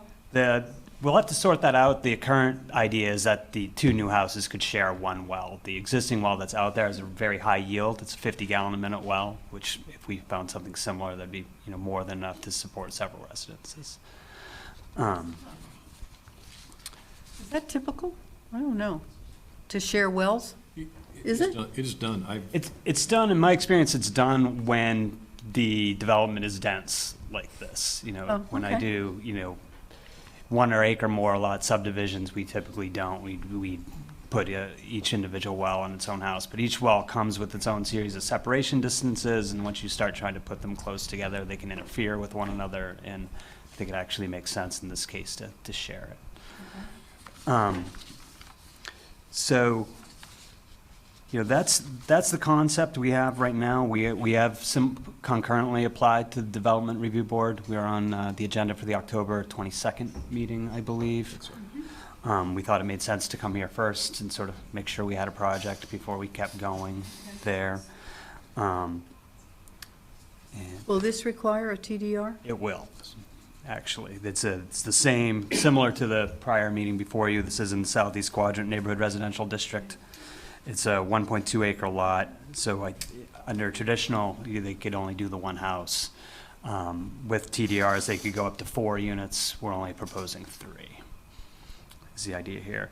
One thing I would like to point out that, we sort of got this idea from the fact that, several other lots in this vicinity have done the exact same thing. You can, if you look at the current Google map, you can see one under construction, 2 houses down, where they're doing essentially the same thing we're proposing here. Is it north of you or south of you?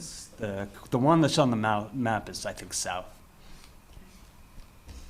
But that's not the one we approved, because they need a TDR. And there was another one. Yes, I believe so. And then there's another property that did something similar to the north as well. I don't know if that shows up as well. And what is the minimum lot size for a house in South Burlington? It depends on the zoning district. I think in this zoning district with TDRs, I think you can go to 12,000 square feet. So this would be the minimum size, so this is the minimum. Yeah, that's the way we size the lots. Relatively small. That's Are there other shared wells on that road, on that side of the road? I have not checked to see. I checked some of the yields on the wells, but I didn't check the uses of who is, we could look into that. How would that be administrated, being shared ownership of the well? I mean, it would have to be on one lot's property, but both houses would share the water. If the pump died, how is that determined who would pay? And There's typically, go ahead. Just a shared well agreement. There's such a thing as a shared well agreement? Okay. Is that entered into the city deed or something like that, or is it? Well, you could do it within, each deed to each lot, or you could do it as a separate agreement between the two. it'd be similar to a shared septic system, which I do all the time. It's the well would be, there'd be an easement guaranteeing both properties access to maintain and use the water. And would set out shared costs and that kind of repairs and things. It's like a party line. Yes. Oh, that's a telecommunications term for people Yes, that the don't. party line, yes. Understand it. Yeah, you have to get along with this neighbor, don't you? Not on the board, maybe. I don't know. So you can do whatever you want. Are there any other questions? Okay. Thank you very much. Thank you. Close the public hearing. Second. All in favor? Aye. And so, the same deal, October 7th. October 7th. Thank you. Thank you very much. Okay, for our secretary here, we'll take a brief break and come back to item 8. We could start at 7:30. Well, if you have a public hearing.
Please. Never. And it's a thriving What you're thinking on this parking thing? Thriving. Want to carve that one out and keep it separate until the planning commission and the DRB? Well, Winona, Minnesota, my Something else? birthplace. I mean, Yeah, my because birthplace. All right, so I want to Helen's feeling is, call back to order the South Burlington City Council meeting of Monday, September 16th, 2019. And we will take up item 8, which is the council's review of the public input and possible action to adopt the proposed amendments to the LDR regulations. So Paul, do you have any comments you want to make, or the council probably has some Just comments? happy to answer any procedural questions that you might have about whether you want to take action this evening or want to contemplate it or want to take different actions for any of them. Happy to run through any scenarios that you'd like, but I don't want to preview all the different world options unless. I mean, I would just say, I think it is unusual and uncomfortable to have a committee sign a piece of paper that says we're opposed to the work of the Planning Commission. That's unusual. It puts us in a, I mean, we appoint all the people to both those committees and have a lot of, you know, we care about them and respect them. And I just want to go on record, and I'm sorry they're not here, but I think it's perfectly okay for individual members of a committee to come and comment on something, but I think it was, I guess the term I would use is inappropriate to have that kind of letter and vote on the work of another committee that's tasked with and has the responsibility of putting forth the LDRs. The DRB's responsibility is to carry them out. And certainly in the conversation and discussion going up to the time that the Planning Council, or Commission, excuse me, was working on them, I'm sure they were asked or were able to make comments. And that was incorporated into the thinking. But to then sort of almost attack them publicly, I'm disappointed, and I'm sorry that had to happen. And it puts us in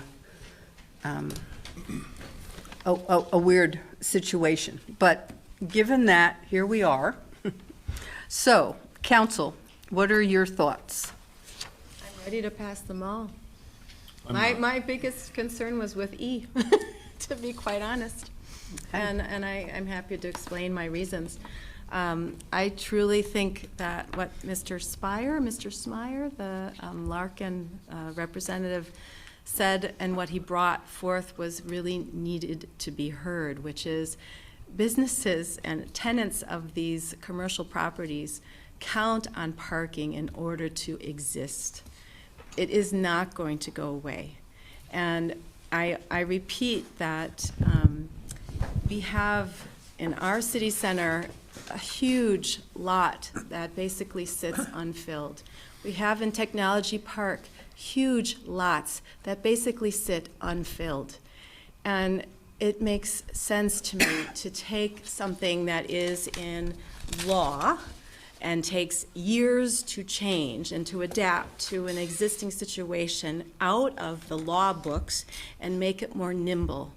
And I am very much persuaded by the argument that the market is the appropriate place with our oversight if there are people who abuse. I find that a much more nimble system that adapts to the situation, just like how we asked for the parking to not be citywide, no parking on the streets. We wanted to be able to adapt it to a situation that was unique to different neighborhoods. I see these things as very comparable. With regard to the TDRs, I understand the arguments presented in Mr. Seff's letter, as well as the arguments that the residents brought forward here tonight. This is not seen by myself in any case as the last word on TDRs. It simply makes it so that we are not sitting here in limbo, unable to have a fully functioning set of land development regulations. We are still in interim zoning. We still intend to go through and see where the TDR-IZ committee comes out, finally, and how all of these different studies line up in order to put forth some regulatory language. The Supreme Court decision, I was told, might not come out for the next 8 months. We hope to be done, of course, with our studies prior to that. But the Supreme Court decision could throw everything up in the air. Who knows, right? But that's not a reason to not move. And I think that we have to act in good faith as a city. And people rely on the law in order to know what to do. And we have right now a non-functioning TDR regulation, and we have interim zoning. And if we can just make it a functioning TDR regulation and interim zoning, I think it just gives everybody a fair playing field. But I do respect the opinions. C and D I have no issues with. E, I just really wanted to be sure with regard to the accessory structures that there was not just one or two people out there saying, oh, okay. I think that was my biggest qualm with that. Can I ask you a question? If we do pass the LDR that would eliminate the minimum parking, if a developer came to the DRB with their plan and they had a ridiculously low number of parking spots, the process could be that the DBR says, or the DRB says, denies that on the basis of, could they? I don't know. That's my question. I think that there wouldn't be anything against the DRB posing questions about it, but it would not, if the parking minimums were eliminated, it would not be something that they would have the authority to deny a project based on. All right, thank you. Other comments? Tom? I know you have. I've got a Why don't you go next? Okay. You can have. Go ahead. Planning Commission is kind of tasked with two things: tactical planning and really long-term vision planning. And those sometimes are hard to reconcile, especially when people can't see the long-term visions very clearly because they're kind of locked into the here and now. And I understand that, and that can be difficult. And I really appreciate the proposal for no commercial parking minimum. I think it makes sense in the long term. There's a lot of flux going on right now in the whole transportation model for the way our country works, right? And over the next 10, 15, 20 years, and a little bit more, you're going to see car ownership change, and the whole paradigm about watching 50 car commercials in a row, starting at 11 o'clock until 11:30, right, in between all of the little breaks of news, that's going to start to change. It depends not so much on whether you're in a rural area, but on the models of how we move people between point A and point B, right? And so in urban areas, car ownership, I think, is going to go away. I mean, it already has gone away in a lot of ways, right? When you move to rural areas, you don't have that luxury. And so depending upon what kind of a suburban environment you're in, I don't think that the developers are going to shoot themselves in the foot because they know that we're still really are a car-centric society. And especially from October through March, right? So, and I've never ever, I was on the DRB for 4.5 years. I never saw us unanimously come out in opposition to a proposed LDR change. I've seen, requests from the DRB to the Planning Commission, could you tweak this because we've had these problems before, right? So this is kind of new. So if we could work with request A in such a way where we could find some common ground for the DRB and the Planning Commission, that would be great. Maybe reduce the minimums, right? Maybe not make them zero, but reduce the minimums, but also preserve whatever the DRB's discretion, waiver discretions are. The thing I'm worried about is that if you expand the DRB's discretion in waiving percentage, that could open us up again to the same type of problem we have with the TDRs, right? Where you have ambiguity in DRB discretion, whether it is actual or not, or perceived, depending upon which lawyer or judge looks at it, right? I don't want to go down that road with this. So I'm open to somehow coming to a compromise on A. For B, I'd like to go ahead and pass B for a number of reasons. One is that even if B doesn't pass, all of the receiving properties in the southeast quadrant can still be built upon. They could still try to use TDRs if they wanted to, but they can still be developed. That's my point. They can still be developed. Under an existing TDR that's been amended so that it is presumably immune from, Supreme Court scrutiny, the way it has been in the past, will ensure that more land in the southeast quadrant from the sending areas actually gets conserved, because that's the model upon which that regulation was built. But in order to conserve it, you've got to pull those development rights and plant them somewhere else. So I see B as a necessary step to get to the point where then the TDRIZ committee's recommendations can be used to augment and enhance the TDR program later on down the line. We wouldn't be here tonight if the Spear Meadows neighbors and Mr. Seff had not, appealed the decision to the E-Court and then to the Supreme Court. We wouldn't be here, right? When you don't know how good your regulation is until somebody actually tests it. So it got tested, and tomorrow they're going to make some more arguments about, with the appeal, the cross appeal. But it got tested, and the judge decided that he found some discrepancies and some ambiguity, and so I think it is the city's duty through our attorneys to fix those deficiencies, because the original regulation was written with a certain purpose, and if it was found to be defective, it just needs to be fixed. And we'll move on from there, and we'll take the IZ TDR committee's recommendations and move them through the Planning Commission and see what we get. Okay, David? I would essentially echo what Tim said, and I think for the parking, for the parking regulations, I think there needs to be better definition and some additional discussion to come to a meeting of the minds on that. It's not an emergency, and let's get the Planning Commission and the DRB together and work out something that makes logical sense. We don't want to free for all there either. So I echo what Tim expressed, and I'm in agreement on B, and the rest are fine. Okay. Tom? So I have a whole statement, but I don't feel like I need to say it. But so I'm against A, and I can go through the reasons, but I love what you guys said. I just want a meeting of the minds. I'm all for reducing our parking. I just don't want to eliminate it. I just think it's too drastic of a step, and I think the DRB statement was very powerful. I'm glad they spoke up, because they know these regulations better than anybody else. But I'm not going to suffer you all through my 500-word rationale, and I can put that on my website. Good. Thank you. But I'll say this: C, D, and E are completely fine. As for B, I think it's not going to be bad. I don't think it's a problem for the concerns that have been raised, but I also am not convinced that we need to alleviate this uncertainty right now, because interim zoning produced uncertainty. So it seems to make sense to me, but I don't know these things as well as Tim does. He has served on the DRB so much longer, or for so long prior to this role.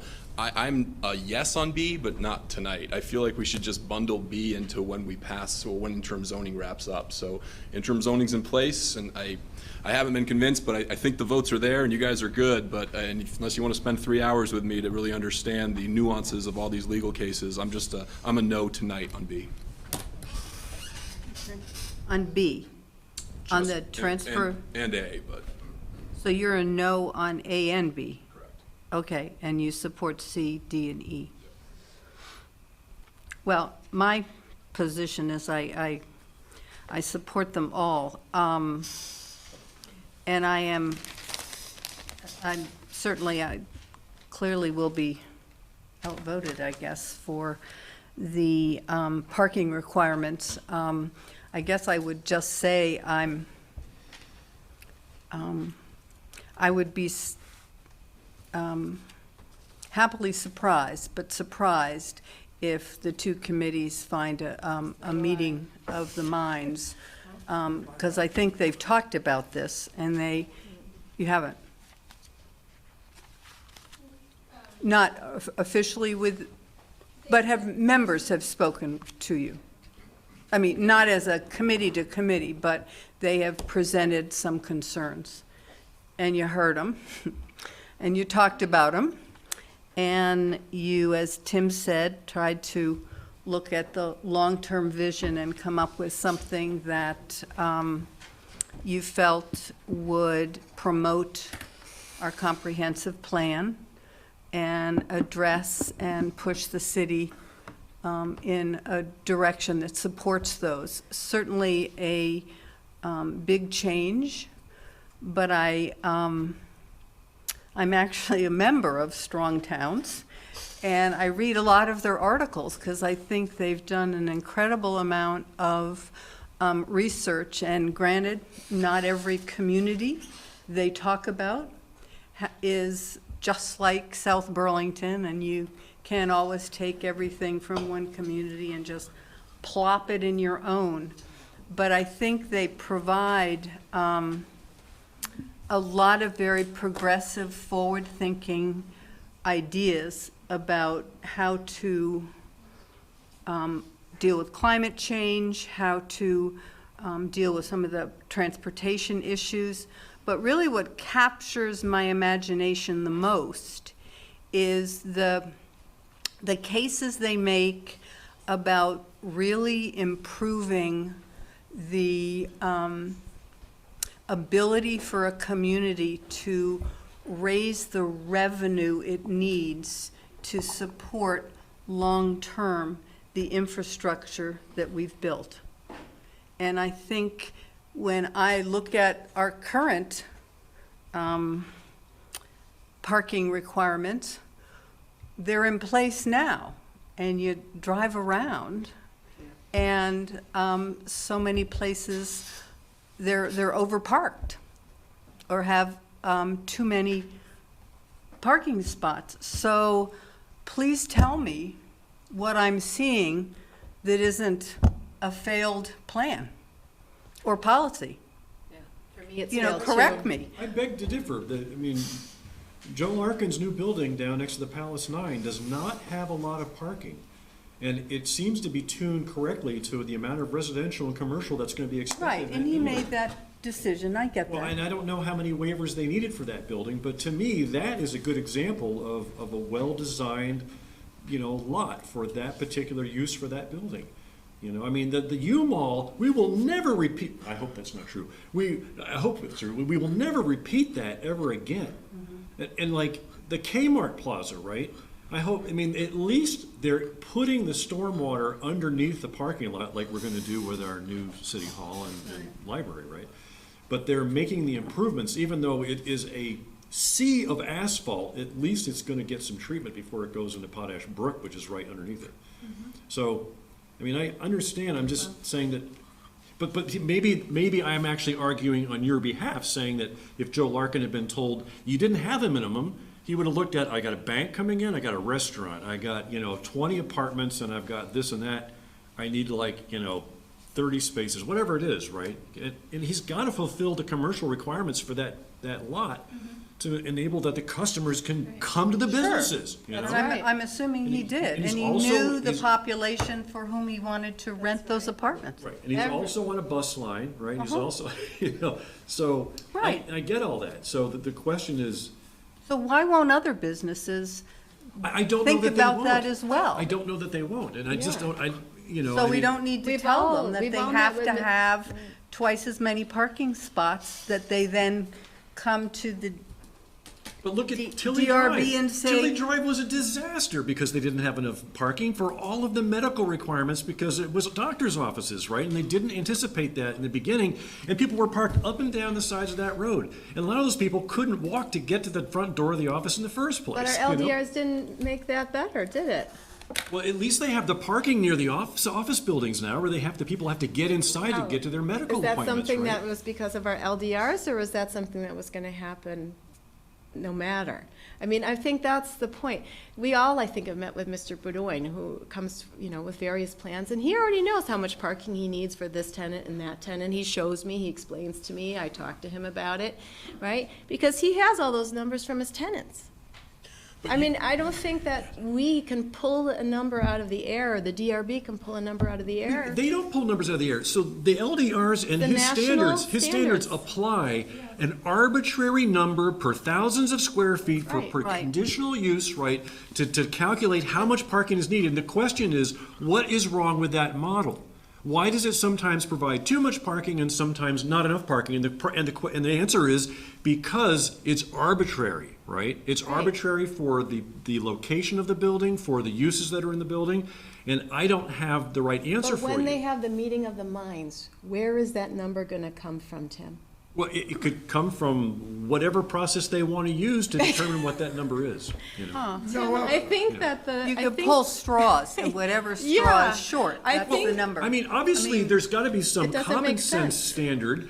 If you're going to have 50 seats in a restaurant, right, and you expect it to be X% full between these hours and these hours, you need 15 spots. But we don't want LDRs that say, okay, if this building has a restaurant and a shoe store and, a doctor's office, then this one is going to need like 10, 15, 5.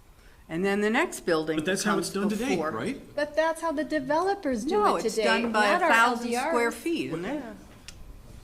Okay, I think. Well, anyway, I'll we give you can my statement if debate we're gonna this keep for a going. long But time. I think what Mr. Spire said really clarified it. It reminded me of my conversation with Mr. Boudoin, Jean Boudoin. I'm like, that's right. He came to me, he had the whole plan there. He told me, these are the number of spots that this tenant requires, this is the number of spots that this tenant requires. And he explained it all to me. I think the numbers are there, but they're not going to be in our LDRs, just like Helen said. How can we plan for all of these different scenarios that potential developers are going to come forward with? Just like the Larkin redevelopment of the Holiday Inn. How can our LDRs plan for that creative process where they know how many parking spaces How they could the need? owner of the building where Clingers is ever know that a spinning studio was going to come in and just take up all the parking and make all the other businesses, howling mad because they didn't have a place for their customers to park? I don't know the answer to There's a ton that. of parking north of that building. There's a ton of parking north Well, of that building. but maybe that is Sure there is. where Not the on site. owner needs Where to. Kid City These are was, the sure there's excellent responsibility examples there. for the planning commission, right, to be trying to figure out how to put their arms around it, right, to give the DRB the power to be able to waive the amount of parking down to whatever it is that's required.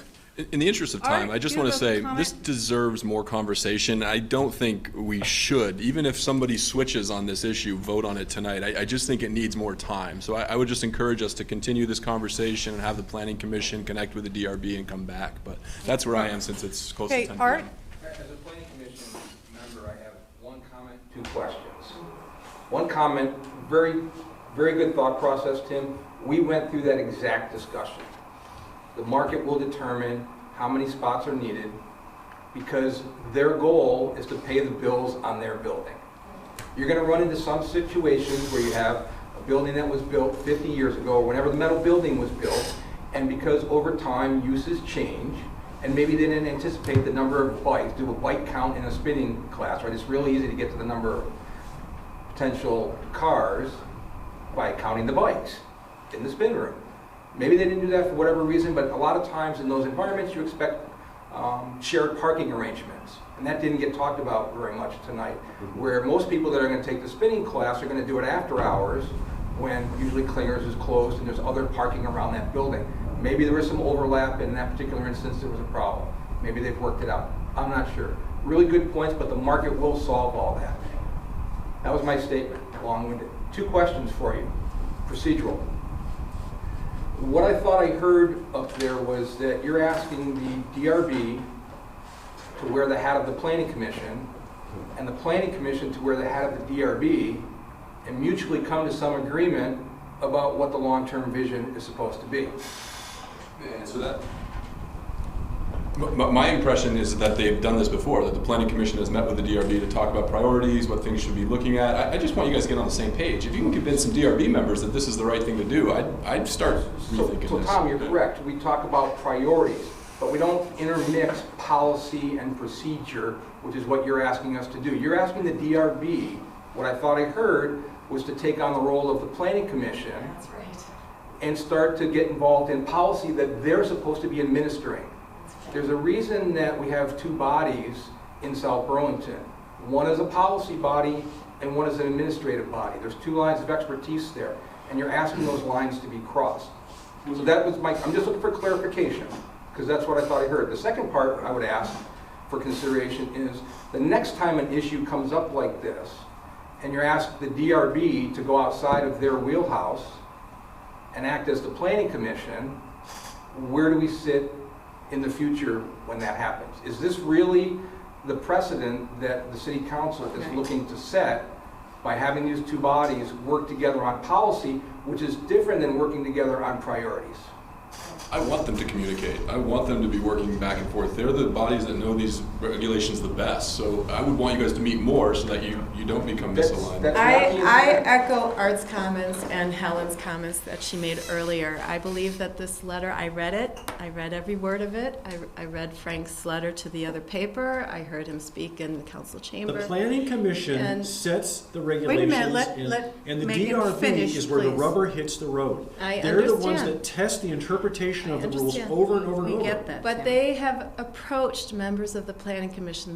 Members of the planning commission have heard their feedback, and they have come back with this. I think that we are asking them to do what they have already done, and I do find this to be an unfair precedent that we are actualizing right here. And I disagree with this. I will abstain from that vote because I disagree in principle with it. The point that concerns me, and because I generally agree with A, except for there's no safety valve in there, so to speak, and you just confirmed that, Paul, when you said if a developer comes and we eliminate minimum parking, that's it. There's no wiggle room in there within the purview of the DRB. Is that that's what you said? I think the wording needs to be improved, and then I probably will be okay with it, but not as it's currently stated. I think that can be improved. I don't see that as rocket science or terribly overburdening, and I would hope we can do that and come back with it and be okay. If I may, because that's a really good point. And Tim, you made a really good point too, in that what is the safety valve? That's the real question, right? How do we protect residential streets from becoming commercial parking lots? Big picture. At the end of the day, the comprehensive plan and the LDRs are both vision documents in a way. They're both living, breathing documents. They're intended to change over time as the way we change over time. The safety valve is, if it doesn't work, You fix it. then you go back and you fix it, just like we're doing with the TDRs, just like we do in the back and forth conversations we have with the DRB on many of these issues. But to try to make this an issue where we're going to either do it 25% this year and 50% next year and then 75% the year after, there's no way to test it when that is the process. That's fine, but if the wording was improved, we wouldn't have to get to making a mistake necessarily before we corrected it. You could avoid the mistake in the first place. Well, I think that's his point, though. What is the right language? You want some parameters, and the planning commission is saying, please trust us. We've thought about this, and this is a policy change that if it doesn't work, we're already working.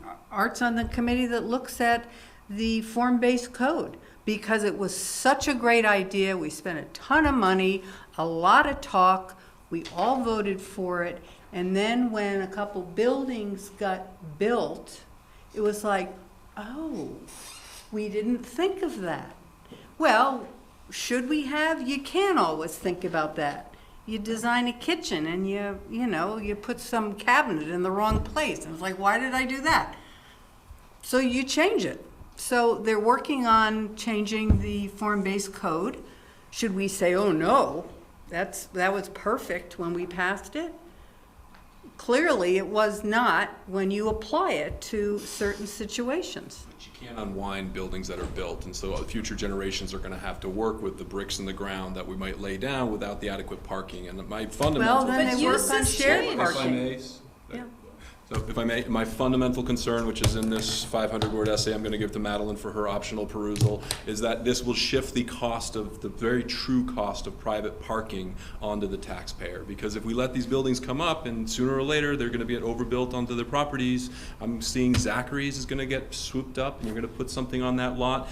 I already know it's been eyeballed by some developers. Do you know how much busting at the parking corners. is behind Zachary's? Exactly. It's So that, empty. if I may, I didn't interrupt Yes. you. So as that building comes up, they're going to rely on the higher ground parking and the Dunkin' Donuts parking, and then the higher ground's going to want to build up, and they're going to go to Dave and Buster's. Sure. Yeah, higher ground's My going. point is I this: mean, if nobody has to build parking, it's going to increasingly put pressure on the city to have to build these parking garages. See, I all over think the that's city. a faulty argument. that's a false argument My only point as is well. building out in with the DRB before, so they're not locked into exactly what the developer chooses. I think that's simple, I don't see it as complicated, and then I think we can move forward with this. I'm gonna change my mind, and I'll vote yea on A now. Really? I'll go with A, because I think it's worth taking the risk. I mean, I hear the DRB's argument, and I appreciate it, but Helen is sort of right. I mean, they really don't have, it's unprecedented to have them all come up at the same time and kind of argue with the Planning Commission about a possible LDR, when really it's their job to administer whatever the LDRs are that we pass. I'm really sorry to hear that. I'm going to read my statement now then, though. If I'm going to the read this. developer comes. Okay, I will give you that opportunity. But Thank you, Tim. But I mean, just it is. I mean, there are certain roles that people have in the city when they're on certain boards and committees and commissions. And Okay, but what about the statement that Paul made, that if a developer comes before the DRV and proposes a project and with X amount of parking, and through the expertise and experience of the members of the DRB, they don't agree, but because we pass this without giving the DRB any discretionary power at all. Couldn't that be a conversation and the developer said, oh, I haven't thought of that? I don't know, but why can't we just write that option in? Could you just give it some more time, just to ponder it? I mean, why rush tonight? Let me ask Paul, does it make sense to write an option like that in so that? I so think that that's we're a not putting the city in bind? dangerous step, David, but go ahead, Paul. Why is it dangerous? Because Nobody's gonna then die. the DR, no. I don't, Paul. It's our economy. Yeah, Our I don't know economy. if Paul needs to answer that, but should be answering. Okay, Jessica go ahead. or, I'll give you a little feedback. Yes. I'm a small business owner. When this was first proposed, I kind of went, huh? I'm in the Blue Mall. We've got the DMV across the street. You know that bleeds over into our side parking lot a little bit. But the more I thought about it, I thought to myself, we had this conversation numerous times. As heated as this, if not more heated. And I said, somebody's going to say, I'm going to build a building with no parking. But I firmly believe that the market is going to dictate.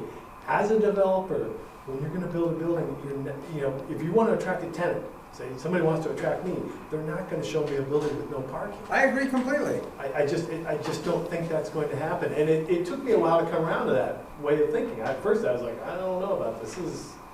But I just think that this is not residential. It doesn't have anything to do with residential. Just Only commercial. commercial. Just Only commercial. The market is going to dictate. You're not going to, I firmly believe a developer is not going to come in with a building where he's trying to attract commercial tenants and not have parking. and so Duncan, let's say you want to move, you want a bigger place. So you go, but you're not going to build your own. So there are a whole bunch of I guess they're like condominiums or rental, someone who owns a whole strip. So when you go and negotiate, I want that building or that space, and I need 10 parking spaces, or whatever it is you think you need. If the owner says, sorry, I can't guarantee that, don't you go somewhere else to rent? I mean, isn't that part of the conversation? So the owner clearly wants happy tenants. He doesn't want the, biking issue that occurred, at where Klingers is. That was unfortunate because I don't think the owner was thinking about, maybe he never asked, how many parking spots do you think you need and what's the role? So, But that's yeah. part of commerce. I- And if you I build go back it to what and I you said. screw up, then, you know, you lose money because you won't stay I there. think I'd the like to the make market my will statement dictate. now. I'd like to Right. make my statement now, because really to that, it's one of my, the crux of the arguments. Okay. I gotta do Read it. I wish I had done it earlier, because Tim, I'm really sorry to hear you flipped on Well, that. I've just but- been sitting here listening back and forth, back and forth. There are some arguments I hadn't heard before. All right, so let me just lay out mine, and I wish I'd done it earlier. All right, so I just also want to add that former town managers, very informed residents, and every single city volunteer on the Development Review Board, the group most close and familiar with these regulations, are warning against this action tonight. They're asking for caution. They're asking for us to just reconsider and to look at other gradual ways. I am all for increasing public transportation options and walkable communities, but I don't think eliminating our parking minimums for commercial properties will achieve either of these desired outcomes. Rather, this action, if approved tonight, would shift the very real cost of parking from the commercial developer onto the South Burlington taxpayer, while creating countless neighborhood fights and municipal headaches. If this passes tonight, a developer is going to swoop in and buy a place like Zachary's Pizza on Wilson Road or the Burger King on Shelburne Road and build a Sam's Club-sized business with no on-site parking. Instead, customers are going to park at Dunkin' Donuts, Higher Ground, J.C. Park. And then developers and visitors are going to start screaming that SB needs to build parking garages. Parking garages are very expensive. The ones that we were quoted for City Center was at the minimum $30 million. I'm going to be an SB resident for the next few decades. I don't want to have to build parking garages all over town because of this action tonight. This action would also not be fair to all the businesses that have recently put money into their properties. They had to pay the very real cost of parking, and this drastic action tonight would open the floodgates for their neighbors to overbuild on their lots, forcing cars onto theirs. Most importantly, we would not be able to easily unwind this action. If this stands, the development that gets built in the coming years will be bricks in the ground for the generations to come to have to adapt their needs to. And if this reality proves that our collective public interest, in requiring developers to have minimum amount of parking for their commercial developments is true and exists. And I got to say, each winter, the snowfall in Vermont creates all sorts of issues with plowing and towed cars. Where are those cars going to go if there's no required parking, no minimum parking standards for these developments? We don't have the parking garage that Burlington has had to build over the years for this highly dense development that they have. We are not Burlington. We're also not Dover. We're also not Nedham or Bath and so on. My last paragraph, and I'm sorry to have to do this, I hope it's persuading you, Tim, to reconsider this or at least delay. I think that would make a lot of sense. Lastly, I cannot support this action when all members of our Development Review Board, and I do not think it's inappropriate that they spoke up. I want them to communicate more with the Planning Commission. They should be. When our community volunteers most familiar with these standards and their implications have come out so forcefully and out of character against this action, we need to listen to the DRB and ask the Planning Commission to get on the same page as them. They make a very sound case to approach this policy in a more gradual manner with a reduction in parking minimums, not an elimination. And as I said the last time on this topic, this feels like we are using a sledgehammer when we should be using a scalpel. I don't want the SB taxpayers to have to pay for all the damage this sledgehammer is going to do in the years to come. So with that being said, I am against these LDR changes eliminating minimum parking requirements for SB. Any effect, Tim? I find that fear-mongering, and Sam's Club would require a set number of spaces. And with regard to the Wild West that this is predicting, I think you forget that we do have a very stable form of government with division of powers that should be respected. And I really am grateful to the Planning Commission members who stayed here tonight. Thank you very much. Okay. Is there, yes, David? Thinking that the Development Review Board and watching them go through their process, they did not take a vote. They acted as individual members to sign that letter. There was no vote. No vote. It was individual members saying, we work with this, we respect that the process is whatever the council passes, we are obligated to follow. But we were giving advice, and that's what they were doing. They weren't voting. They signed that letter individually, and they wrestled with it for several minutes. A lot of minutes. And I was very impressed that they came to that conclusion. Don't go over the line here. We're not taking a vote. We're saying this is individual people. that have a lot of knowledge. Thank you. Thank you. Which is ironic, because the DRB just enforces the LDR, so in this case, if it passes, they'll have less work to do, and so will planning and zoning, less work to do.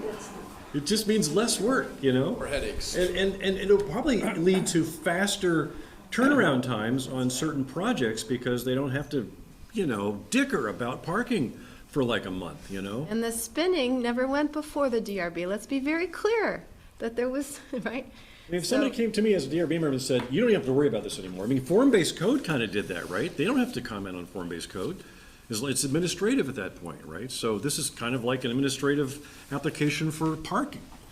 But compare the 240 spots that Holiday Inn is requiring and the hotel requires to the 380 spots that our LDRs require. That sold it on me. It's just like, come on. Yeah, and 25% And then you would reduction never have had the doesn't quite do problem it. that they had at the diner. Well, my take on it is, and unfortunately, Tom, I don't agree with most of what you just read. I'm hurting my case. With all the what? Oh, it's okay. With all due respect, I don't agree with the doom, the gloom, and all of that. My only concern is that, because I generally agree with eliminating the minimum parking for commercial developments, but I think the wording can be improved to something to the effect, and I may be mistaken, I may be out to lunch on this or dinner. Speaking of dinner, I'm getting hungry. I think that it could have some wording to the effect that the DRB reserves the right to mandate an alternative, an adjustment to a developer's proposal, because you know, the DRB has multiple people with multiple years of experience, and there may be a developer who has very little experience that thinks that they've got it right, that the experience of the DRB says not quite. And I think we need to, just in one phrase, offer that ability for some. I'll explain why I discretion find there. that dangerous. What's the matter with that? Because it turns them into policymakers. No, it's not policymakers. It's Yes, just- it is. No, it's not. It's Yes, just, it is. But it's no, not policy. has It's nothing worse to than do- that. It's not policy at all. But it's worse than that. No, it's Yes, it How? is. Because they are able to overrule the policy that exists based on some, you know, experience and expertise that they believe, you know. Suppose they're right. They're quasi-judicial, But so they suppose should be they're able to. wrong. But no, judges Then they'll only interpret the law. Megan, then They they'll interpret come the to- Constitution. They do Okay, not write the In Constitution, the context of the issues before them. but they They do need not some write latitude. it. They do This not comes back write at the it. next meeting exactly as it is, and nobody wants to put any extra language in there, I will then vote for it. I'm not gonna vote for it tonight. But I will, and it's probably gonna lose unless you wanna wait one more meeting to see how it comes back. But I think the It'll wording can be, pass. I think the wording can be better, and that's all I'm saying. I generally agree completely with the Oh, God, premise. we got three more people. Barb, and then Bob, and then Art. And then, you know what, we're gonna call the question, okay? Barb? I will try to be quick here. I want to say that I have great respect for the work of the Planning Commission. But I think given the liveliness of this discussion, and usually the council, when they disagree, votes 4-1. Tonight, you're probably going to vote 3-2.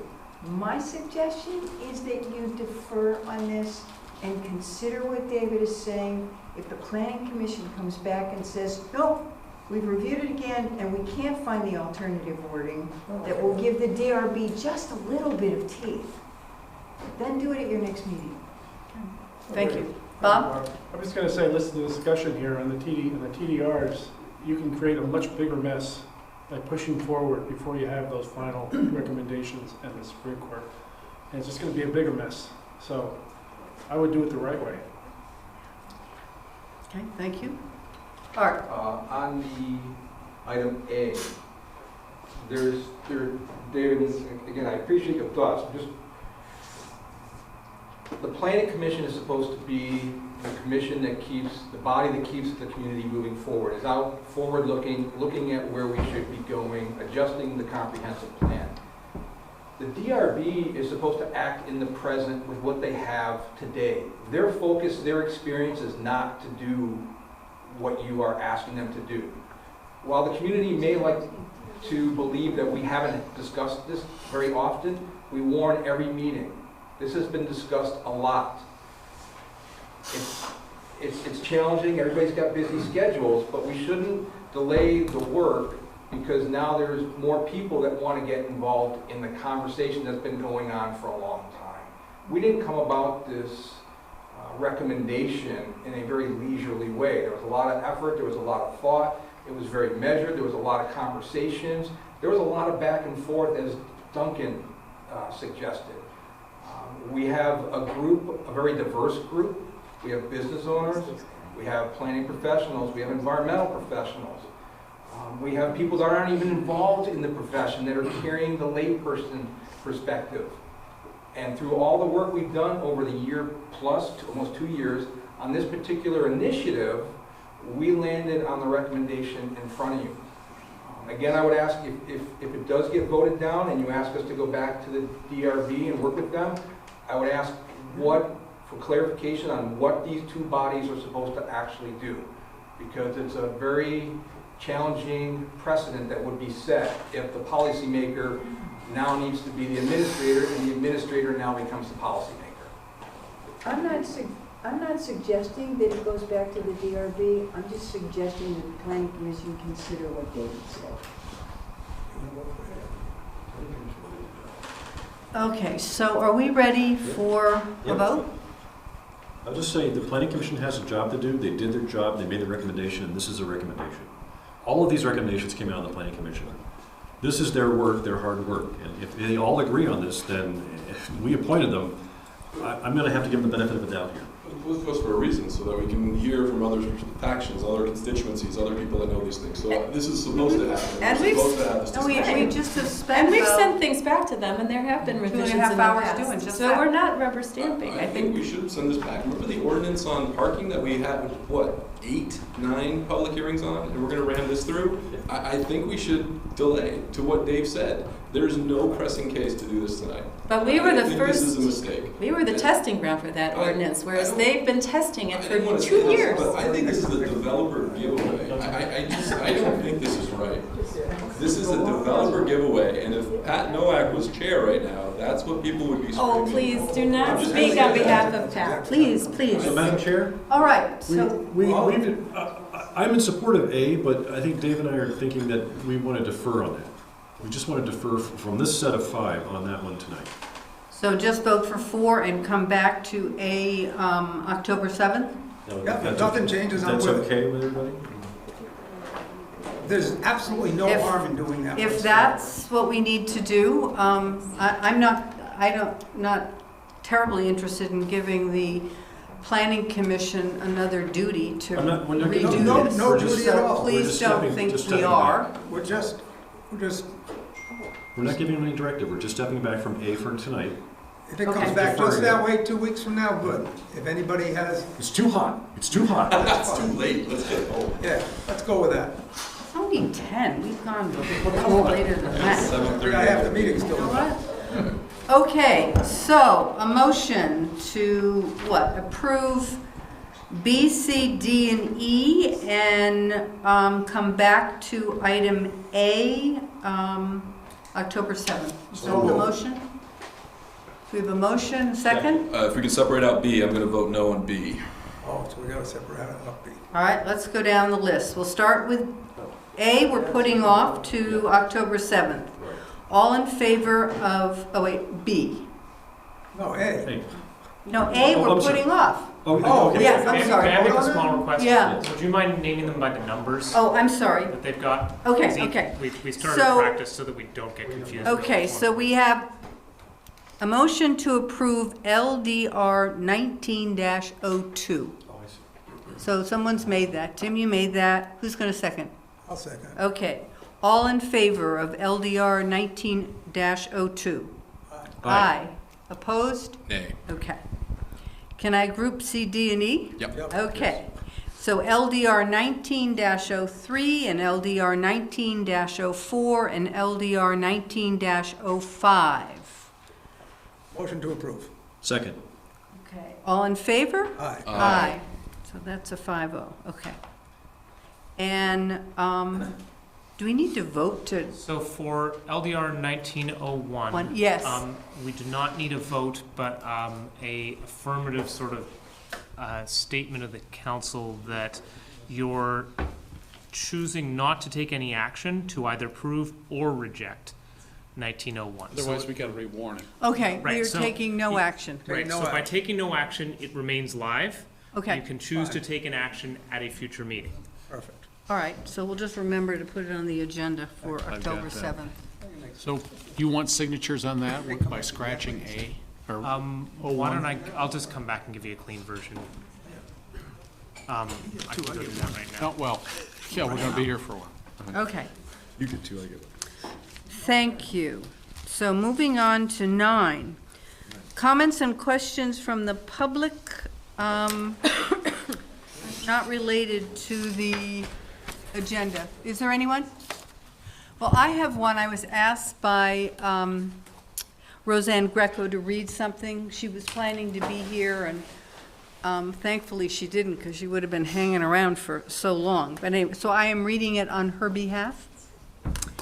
And it's, this is her statement. I am concerned for the health and hearing impacts on people, especially the children at Chamberlain Elementary School, should they be outside when the F-35s take off and land. The noise charts, table BR 3.2-1 in the Air Force Environmental Impact Statement, EIS report, that the, quote, sound exposure level, or CEL, end of quote, for the F-35 is 118 decibels during takeoff and 99 decibels on arrival.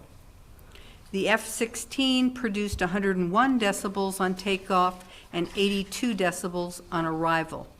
Thus, the F-13 is 17 decibels louder, or almost 4 times louder than the F-16. How she arrived at that is every 10 decibel increase is perceived as a doubling of noise. The 118 decibels is produced using military power.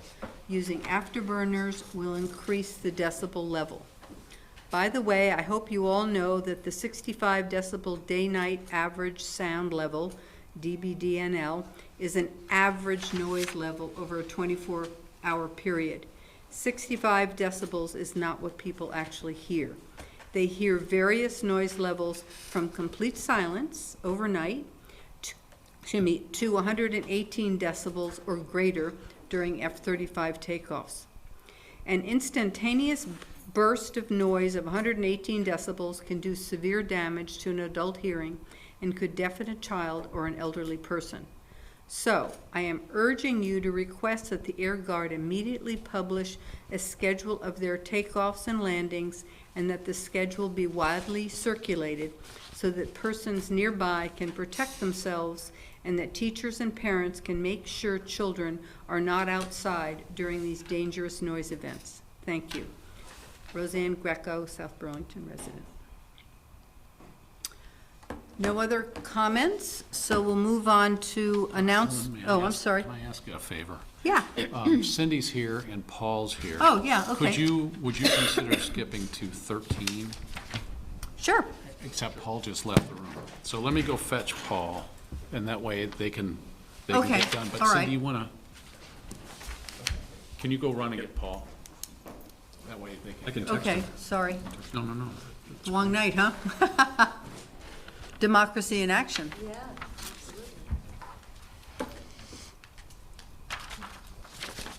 Okay, so we will skip to, seeing no objection, we will skip to item 13, possible action to approve a settlement agreement on certificate of occupancy for 146 Market Street. Paul Connor. All right, so you have in front of you a proposed settlement agreement that we've worked with Allard Square on Market Street. We're very excited to have them as one of the very first new buildings in City Center. We had some challenges related to operability of doors, but staff and the Cindy Reed and the folks at Allard Square have worked together to find a creative and collaborative solution to meet the overall objectives of City Center, which is to create an active space that's functional for all users. Okay, Cindy, do you have any comments? It's not ideal, but we're willing to do this because we really want to move forward and get the CO. It's been a challenging process. I appreciate your willingness to work hard to find a solution. Are there any other comments or thoughts by Counselor? All right, so I would entertain a motion to approve. Oh, I'm sorry. Oh, once you give it to Tim, yeah. Okay. So I move that the council approve the stipulated judgment order in connection with the Vermont Superior Court matter docket number 53-4-19 VTEC entitled Allard Square Limited Partnership CO, and affirm the city's willingness through the Department of Recreation and Parks or others to identify appropriate public or community programs or events that Allard Square might host in its community room. I'll second. All right. Any discussion?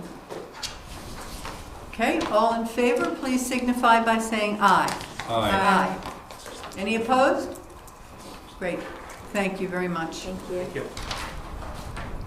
Okay. You're welcome, Lisa. Thank you. Announcements and city managers report.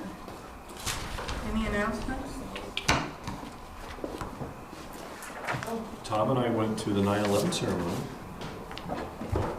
Thank you. Very nice. I'm glad they did it.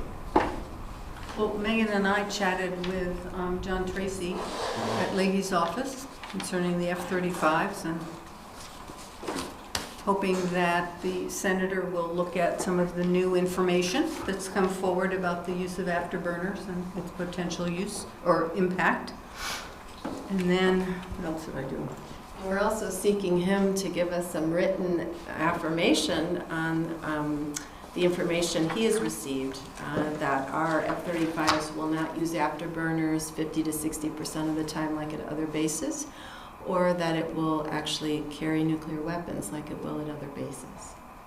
So we've asked for that. David, any? No, I don't know. I also, I'm sorry, excuse sure. me.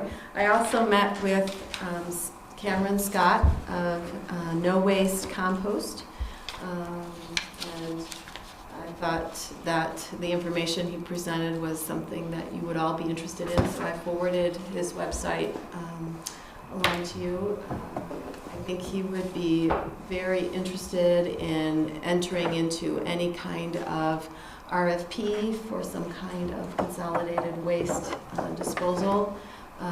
At this time, Casella and Myers and the other haulers do not dispose of compost. So I just wanted to pass that along to you. I'm meeting with him this week. Great, thank you. Young entrepreneur. All righty, managers report. A lot. We are going to go out for an RFP for waste disposal services, so we will consider that aspect of it. Very quickly, SBBA has their summer meeting Wednesday at Magic Hat, 5 p.m. You're all invited to that as usual. There will be a public forum on September 30th on the Williston Road Streetscape project. So we're continuing on in the design aspects of the Williston Road Streetscape project, which is fundamentally a bike path from Dorset Street to Heinsberg Road on the south side of Williston Road. Remember also the committee symposium, all of our committees gathering on 9/26 from 4:30 to 9. Now, there's a component of that is the committees reporting out to the council. 4:30? If some of you can't, it's the 26th. What day is the week of that? It's a Thursday. Thursday, I think. If there are one or more of you who cannot make the 4:30, we will reschedule the meeting. I can't. Okay. I can't either. Okay, so we'll reschedule that meeting to push it, that component, till 6 or 6:30. 6:30? What's the earliest you can? On Thursday? I'd come with my daughter at, hold on, I have to get home, I have to pick her up. What day is That's this? Thursday the 26th. Thursday, Thursday, the 5:30, 30. I've got class until 6. But that's without Okay. supper, supper Well, being. dinner will be served here. Oh, Yeah, shit. dinner will be served. I can't make Oh, it. in that I got a case, field trip. yeah. I'm not back till 9 o'clock that night. Okay, well, we're gonna have to do the best we can, but we'll Yeah. move it till 6:30. Well, can other people make it at 5:30? Tim, what about you? I can, on the 26th? Yeah. I mean, 4:30 is a little hard. No, 5:30. 5:30 is fine. Tom, 5:30 work for you, and that works for you, You'll have Megan, as to- well, right? Okay, And why we'll don't we have change to, it we'll to have to brief you in, Dave. 5:30? I can't do anything about it. Also, the ends, so we'll rearrange that schedule to Okay. accommodate that. The Technical Advisory Committee for the Noise Compatibility Program meets at the airport 5 o'clock this Thursday. I know, and I can't be there. And this is deemed by some to be the final meeting, so. I'm on the fence. I'll go if you really think it'll be of value to advocate for it to not be the final meeting, but I have like 3 places I need to be that day. I'm not sure if it's gonna end up being the final meeting. We have our comments in, they have issued a Help if draft. counselors are there? Am I of any value? I want to learn about it, but I've got like 2 other things. I think if you've got 2 other things going on, Yeah, I Tom, would do the we're- other I'd do the other things, things. and, I'm in class. I think Kevin can, Paul and I will be there. and they can advocate and certainly speak for the council. I'm looking at everyone, that our hope is that our comments are incorporated into the report, and that the final, this isn't the final meeting, because we haven't seen the report yet. And then to get it, and then say, oh, okay, or no. I mean, how do you? We need to comment on the. We need be to able- be comment able on to. it and have a better sense that our concerns are included and addressed, hopefully. And not just, oh yeah, we heard you. That was the input, and it's in, Appendix 7. A resident called me today and was concerned. He's inside the 75 dBL line, and I told him I would let you know this, that he is not eligible for anything other than tear down, and he just wants to keep his home but have it insulated. And it doesn't appear from the discussions that the FAA will support that. I'm not exactly sure what to do with that. That might be one where the city's funds that we have to expend on airport-related issues might go to help there. I don't know. There's been a lot of uproar, or not uproar, but there's been some controversy in the State House over the tax increment financing. The fight has broken out between the Auditor of Accounts and the Agency of Commerce. What financing? TIF financing. TIF financing? There are things now that will need to be resolved by legislation that put some TIF-related issues of great importance at some level of unknown right now. It's really disappointing, and I went to the Joint Fiscal Committee meeting today, and multiple different kinds of advice was provided to the VEPSI staff. I have no clear direction as to where this is going, other than there will be clarifying legislation introduced by Senator Cummings in January, and there are some huge issues on the table, enormous issues on the table, and I'd like to know that before we break ground. well, we're already committed to all this. We've already taken out the debt. Anyway, I'll be able to let you know more about that over the next few weeks. But anyway, we've been active in trying to get parties to work this out. I'm beginning business visits as the request of the Economic Development Committee. We've had a couple meetings with the Park and Rec Committee, including this afternoon, to go through the presentation that will be given to the public tomorrow night at the public forum. And so the Park and Rec Committee is very engaged and informed on that. Met with the Energy Committee last night. And lastly, the Community Forum is tomorrow night at the police department upstairs in the conference room for the proposed recreation facility. What So, time? that's at 7, yeah. Lots going on. Yeah, yeah. Okay. The consent agenda. I would entertain a motion to approve as offered, consider the sign disbursement, approve minutes of June 17th, July 1, July 15th, and August 19th, approve a license agreement with the University of Vermont for land associated with the Jug Handle pedestrian facility.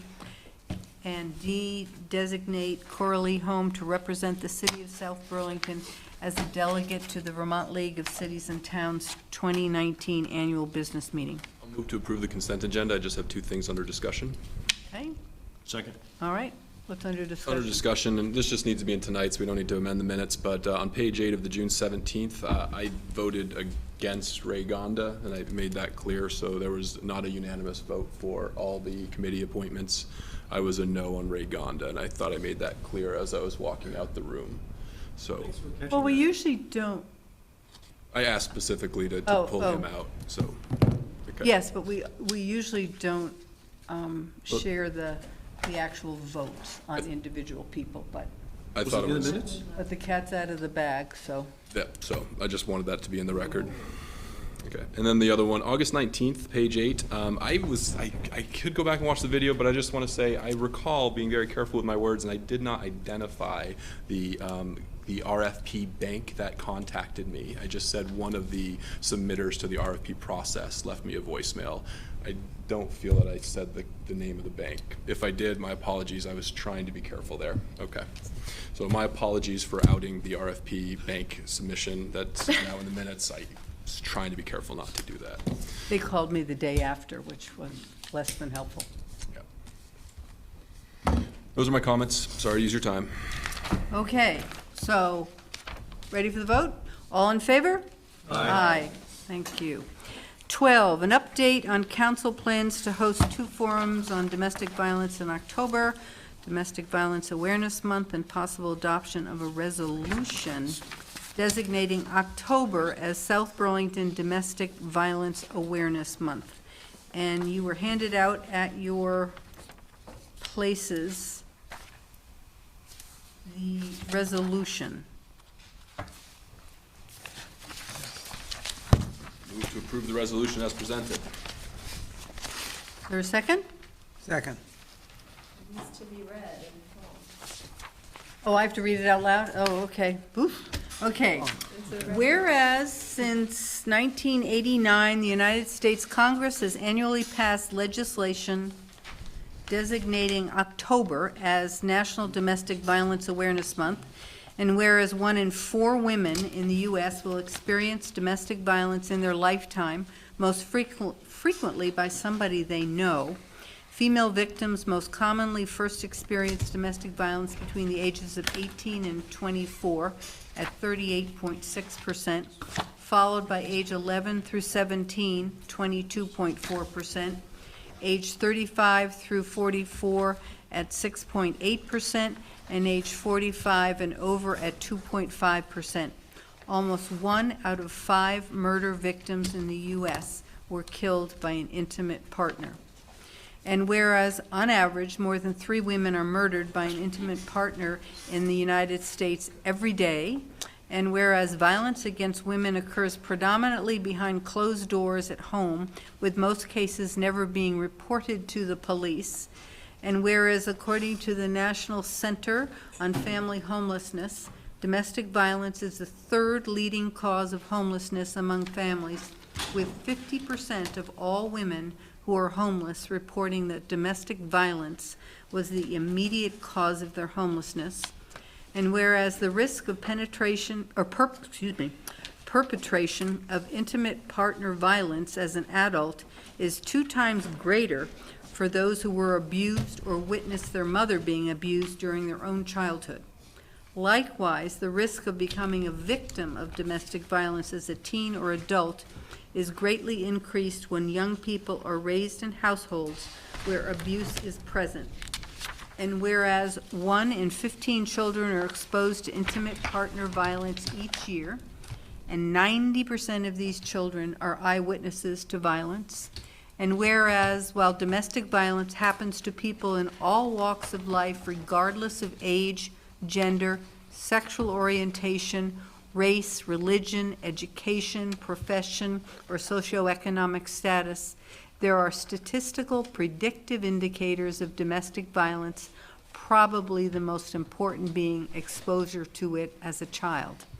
And whereas the community of South Burlington tragically lost Anaka Annette Lumumba, one of our own, a nurse, a neighbor, a mother, a sister, a daughter, a cousin, a niece, and a granddaughter on May 3rd, 2018.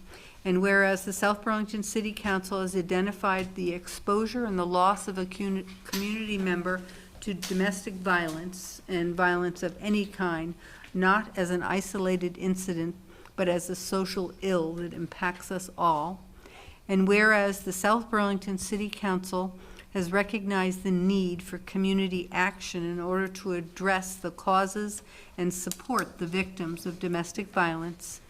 And whereas the South Burlington City Council's efforts have been strengthened and expanded by the Community Justice Center Coordinator Lisa Bettinger, Chief of Police Sean Burke, City Manager Kevin Dorn, Education and Prevention Coordinator Marla Goldstein of Steps to End Domestic Violence, Advocates Natanya Carter and Catherine Ducasse, is that how you pronounce it? Ducasse of Hope Works, and community members Gretchen Gundrum and Jennifer Kochman. And whereas the South Burlington City Council wishes to honor the life of Anako Annette Lumumba through a legacy of active listening, caring, and giving, and whereas the community of South Burlington has a moral obligation to work to prevent domestic violence, address its brutal and destructive effects, and make ending domestic violence a local priority. Now therefore be it resolved that the South Burlington City Council calls on community members to gather on Thursday, October 10th, 2019, and on Wednesday, October 30th, 2019 at Frederick H. Tuttle Middle School cafeteria in order to learn more about the existing needs, resources, and possible local responses in support of members of the community suffering to domestic violence.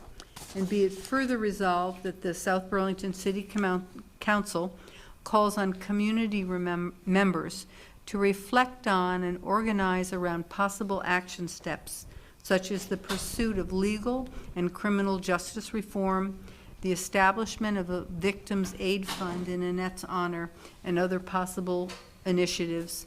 And be it further resolved that the South Burlington City Council declares that October 2019 shall be designated as South Burlington Domestic Violence Awareness Month, and be it further resolved that the entirety of this resolution be read into the record of the proceedings of the South Burlington City Council. That's right.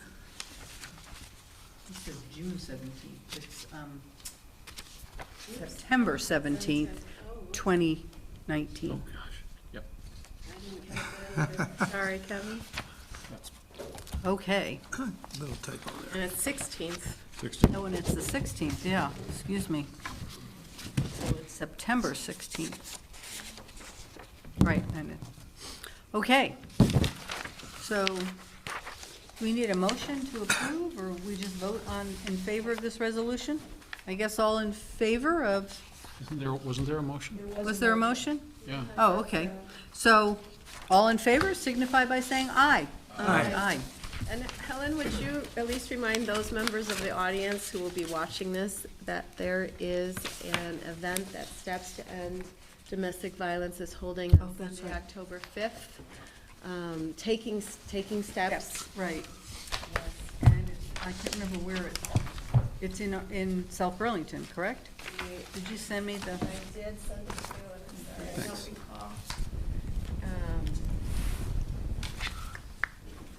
Well, I Find it hope before I that the public will join and attend these meetings. I mean, thanks to really Megan and really stepping up to get this on our. Take Steps in Their Shoes, it's called. And you have to register, $35 registration fee. And you're allowed to speak. Yeah, I didn't think it said in the email, so I think you have to go and actually look on the website to know this place and the time. Well, maybe we can put that information on the city website. That would be great. send that to me, Mayor. Okay.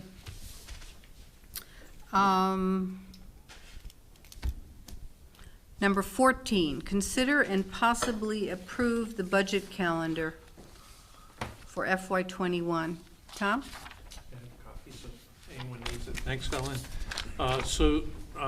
You've all received this. Hopefully you've had a chance to kind of just Yes. look through it. But similar to last year's calendar, just a couple of notes. I've prepared the meetings of January 6th as an official budget meeting with the council and our department managers, and also left the 13th as a second date if needed to discuss the budget.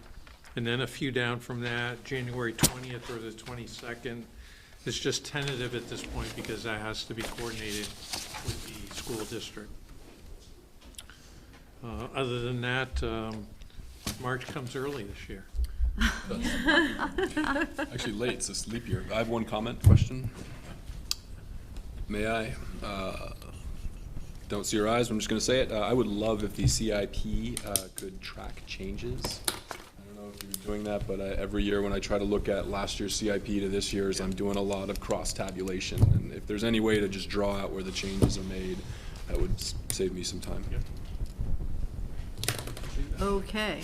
Any other questions or thoughts for Tom? Okay, thank you. I'm always pleased that you lay this out so we know, and the public knows when and how the budget gets pulled together in our fair city. And Andrew's validated all the dates with the number of days and everything in regard to the charter. So we've double-checked that. We'll post this up to our website. Great, okay. I move that we approve the FY '21 budget schedule as written. Second. All in favor? Aye. Okay, thank you. Overview, discussion, and possible approval of the unaudited June financials. So I don't have the complete set of financials yet because I still need your help. But I do have good news. And so we're looking, the initial analysis of the unaudited estimate to be a surplus of $314,000. Whoa.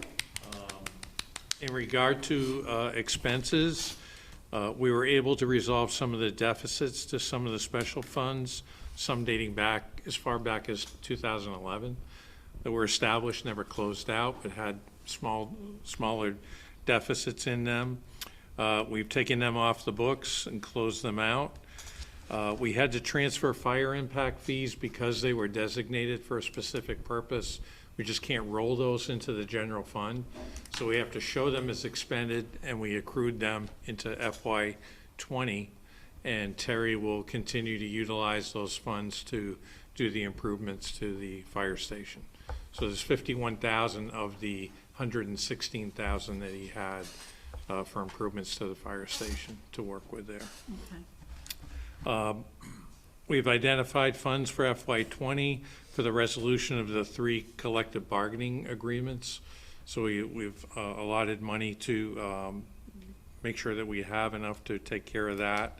We also paid the $5,000 to the Master Naturalist Program, which was on tonight's warrant.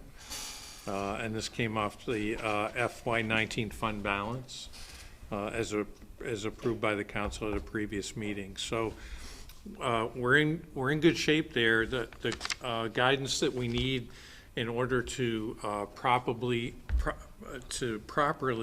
designate where these funds go is to decide what to do with the $314,000 on the fund balance. So You don't need to decide that tonight, right? we kind of do. I mean, it's not that we have to do it by a certain point, Megan, but if we don't, then we're 3 more weeks into not being able to close out July or August. So we're kind of anxious to do that, and we kind of need your guidance on what to do with the fund balance in order to do that. We have some recommendations. We do. Good. 50 grand, 60 grand, 60. So really, I have it down to a few things if it's helpful. You get 14. You can place the whole 314 on the balance sheet. Okay, that can automatically go there. That's one option. We can utilize the 314,000 to fund the 275,000 of additional paving for FY20 that the council approved back in the FY19 budget. That would give us a remainder of 39,000 put on the balance sheet.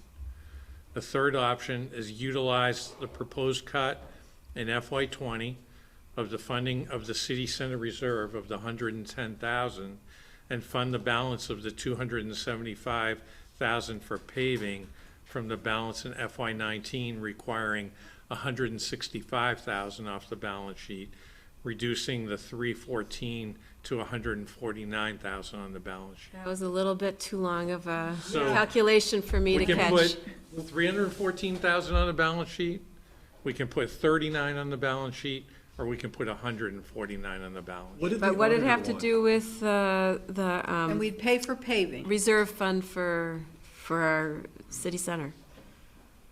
So one of the options that we talked about back in FY19 was reducing for just this year, the 860 back to the 750 and utilizing that money for additional paving. So we'd go back up to 860, you're saying? We would in 21, yes. But no. In But FY20, we have approved $860,000. The council considered at a meeting back in February, I want to say, of reducing that amount to 750 and using the 110,000 as additional money towards the 275,000 in paving. So I'm just bringing it up again as that's an option, but What did our auditor want us to have on the books for a certain? A whole lot more money. around 2.4. You're right. We're about 1.4. Million? Yeah. Oh, what do So we that would have? be 1.7. 1.4. We have, Right. so I didn't hear the numbers. We have 1.4. He would like 2.4. 2.4, and this could go towards that. Yes. But no, we don't have to have all of it go towards it. Yeah. Put it on the balance sheet, that's gonna push the tax rate up higher for this coming March, right? Because that 275 is gonna have to be voted into or baked into our No, coming we budget? can't, we would have to find it. Okay. We would have to cut Which means we the might have to FY20 budget somewhere for 275,000 if you still decide to move forward with that initiative. For the paving. For paving. If you put the whole 314 on the balance sheet. What do But you you can recommend? do that. What do you recommend? I think I paving, mean, I really. What did we have last year? It's a council decision. It's- We had 60 Talking last about, you're the only body that can dictate what the fund Yeah, balance goes to, so. What was it last year? What did we bring over last year towards that 1.4 million? It was minimal, Minimal. Tim. It was like $39,000 30 something. something. Yeah. money to decide just right. Well, if we put 150,000 on the balance sheet, and where were you gonna put the other? Sue, I need this. S- We can put 39,000 on the balance sheet if we utilize the fund balance to take care of the 275 for paving, Paving, if the okay. council's. And then what happens to the 110? That's without the one. We keep the 110. We keep the 110 in the city center City reserve Center fund. reserve stays. So this is a way to keep that fund whole, but still achieve your goals for additional paving. Yeah. And that only puts And 39,000 still on the put balance. 39,000 on the And how balance about the sheet. fuel tax? Is that something that? Totally. That's separate. Totally separate. That's a Already separate accounted fund. Why don't you ask about the rental car tax? How about this? I'll put this in writing to you. I'm So what's the assuming next option? we can get a vote from council and let them think about this, because I know it's late. No, what's the next option? The next option is to cut the city center reserve fund by 110 For paving. and reallocate it to the paving fund. Okay. So that you don't need you wouldn't have to find 275,000 in the fiscal year 20 budget. You'd still need to find additional money, but you could use some of the fund balance to take care of that. And that puts nothing on the balance sheet. That puts 160. Oh, that puts 100, 149. 149? I think that's the most responsible. Well, that cuts the city center reserve. I'm not in favor of No, I cutting thought that remained intact. I misunderstood that. No, that's Yeah. putting 39,000 back on the. I really feeling like I should just outline this for you. I think we're Send tired. it to you, but I do have to get an answer for us to close the books. I don't want to So wait the 3 weeks, We so can email a vote to you, that's what I'm and then recommending. you'll see if there's Yeah. 3 for one thing. Okay. If I get this out tomorrow, like by Friday, do you think? Does that be better? Sure, I yeah. think, hold on, I just had a side conversation with Kevin. We need to get the paving done. So I think the most responsible thing is to put the 275 to paving, put 39,000 on the balance sheet and get our paving done, because we got some major needs out there. That's what I think. I could go anyway on this. 39 isn't very much. No, but the auditor tends to be over pessimistic probably anyway. 1.4 is not bad. And this would be He went to the same school 1.439. as you. We gotta get the paving done. We do have to. If you ask people what we need most in the city, Okay, well- much of the time they'll say paving. I agree.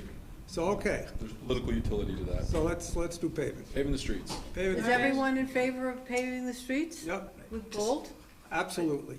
We only had 39 last year. I'd like to double that for this year. if we Into could. the, what? Balance sheet. Balance sheet. Yeah. If we could Fine, make adjust like it that way. 79. Adjust it that way then. Fine, adjust it to make, So to why put don't you round it 78, off put the and rest in make paving. that, Does anybody agree with That's that? fine, right? That's fine, let's do that. So how much goes into paving? What's left from? 14 minus 79? I don't know, 39 cutting it to down the middle, 78. it's like, what are we giving up? I want to know what we're giving up Not for giving that, up cutting it anything, down we're the giving middle. up more, we're giving up money on the Balance on the sheet. balance sheet. No, he wants to put more money on the balance sheet, so where is that extra money That coming would come from? from paving. Come from paving, So $39,000. would we pave less? Yes, somewhat. Pave a little less. But you're still putting, what's the net on that town? $240,000, You're still putting, or Yeah, into 228 paving. or something. still a substantial amount. Fine, double the amount on the balance sheet and put the rest in paving, we're good. Let's go. Is everyone happy with that? Yep. Can't answer for any. I can live with that too. Okay, I love the Done. smell of asphalt in the morning, I just gotta say. yeah, all right. So the number is 80 in paving? 80 in the- 79 or 80 doesn't, oh, On wait, the wait. reserve, oh, No, no. reserve, balance sheet. reserve The balance sheet. is 70, right, or 80? 80. 80. Let's 80 round it on up the to balance 80. sheet, The rest in paving. Okay. Yep, done deal. Got it, thank you. Okay, Save you the trouble, well, not worth the time to put it. Jesus. all right. Council reports on committee assignments, I don't have any. I have nothing. I'll be really quick. GMT's facing not nearly as rosy an outlet. We have a very rough budgetary cycle, and we're having a meeting tomorrow, and we're talking about additional cuts and measures to shore up our shortfalls. Sell the buses. Not there yet, but we're gonna have 2 electric buses, October 16th. Really excited about it. No, we're not gonna Do you- sell those. We want more of them. You have a search for a new president or chair? Yep, so we have an interim and we have an active process. We have a committee charged, the vice chair, Bonnie Waniger, who will be the chair starting January 1st unless something terrible goes wrong. She's leading that effort. We'll be posting the job position soon, if you know some people. Okay. Yahoo. Is there any new other business? Absolutely not. Seeing none, a motion to adjourn? So moved. All in favor? Aye. Okay. Okay. Well, thank you. I thought it was a productive meeting. We did have some good conversation. It was a good meeting. Well, it was good to talk it out. I'm glad we did. Oh, yeah. That was a lively conversation. Do you know what times those things are for the domestic violence thing on the, well, I can't make the 10th. On both the 10th and the 30th? Yes, they're providing dinner. I can't make the 10th because I've got a UVM function and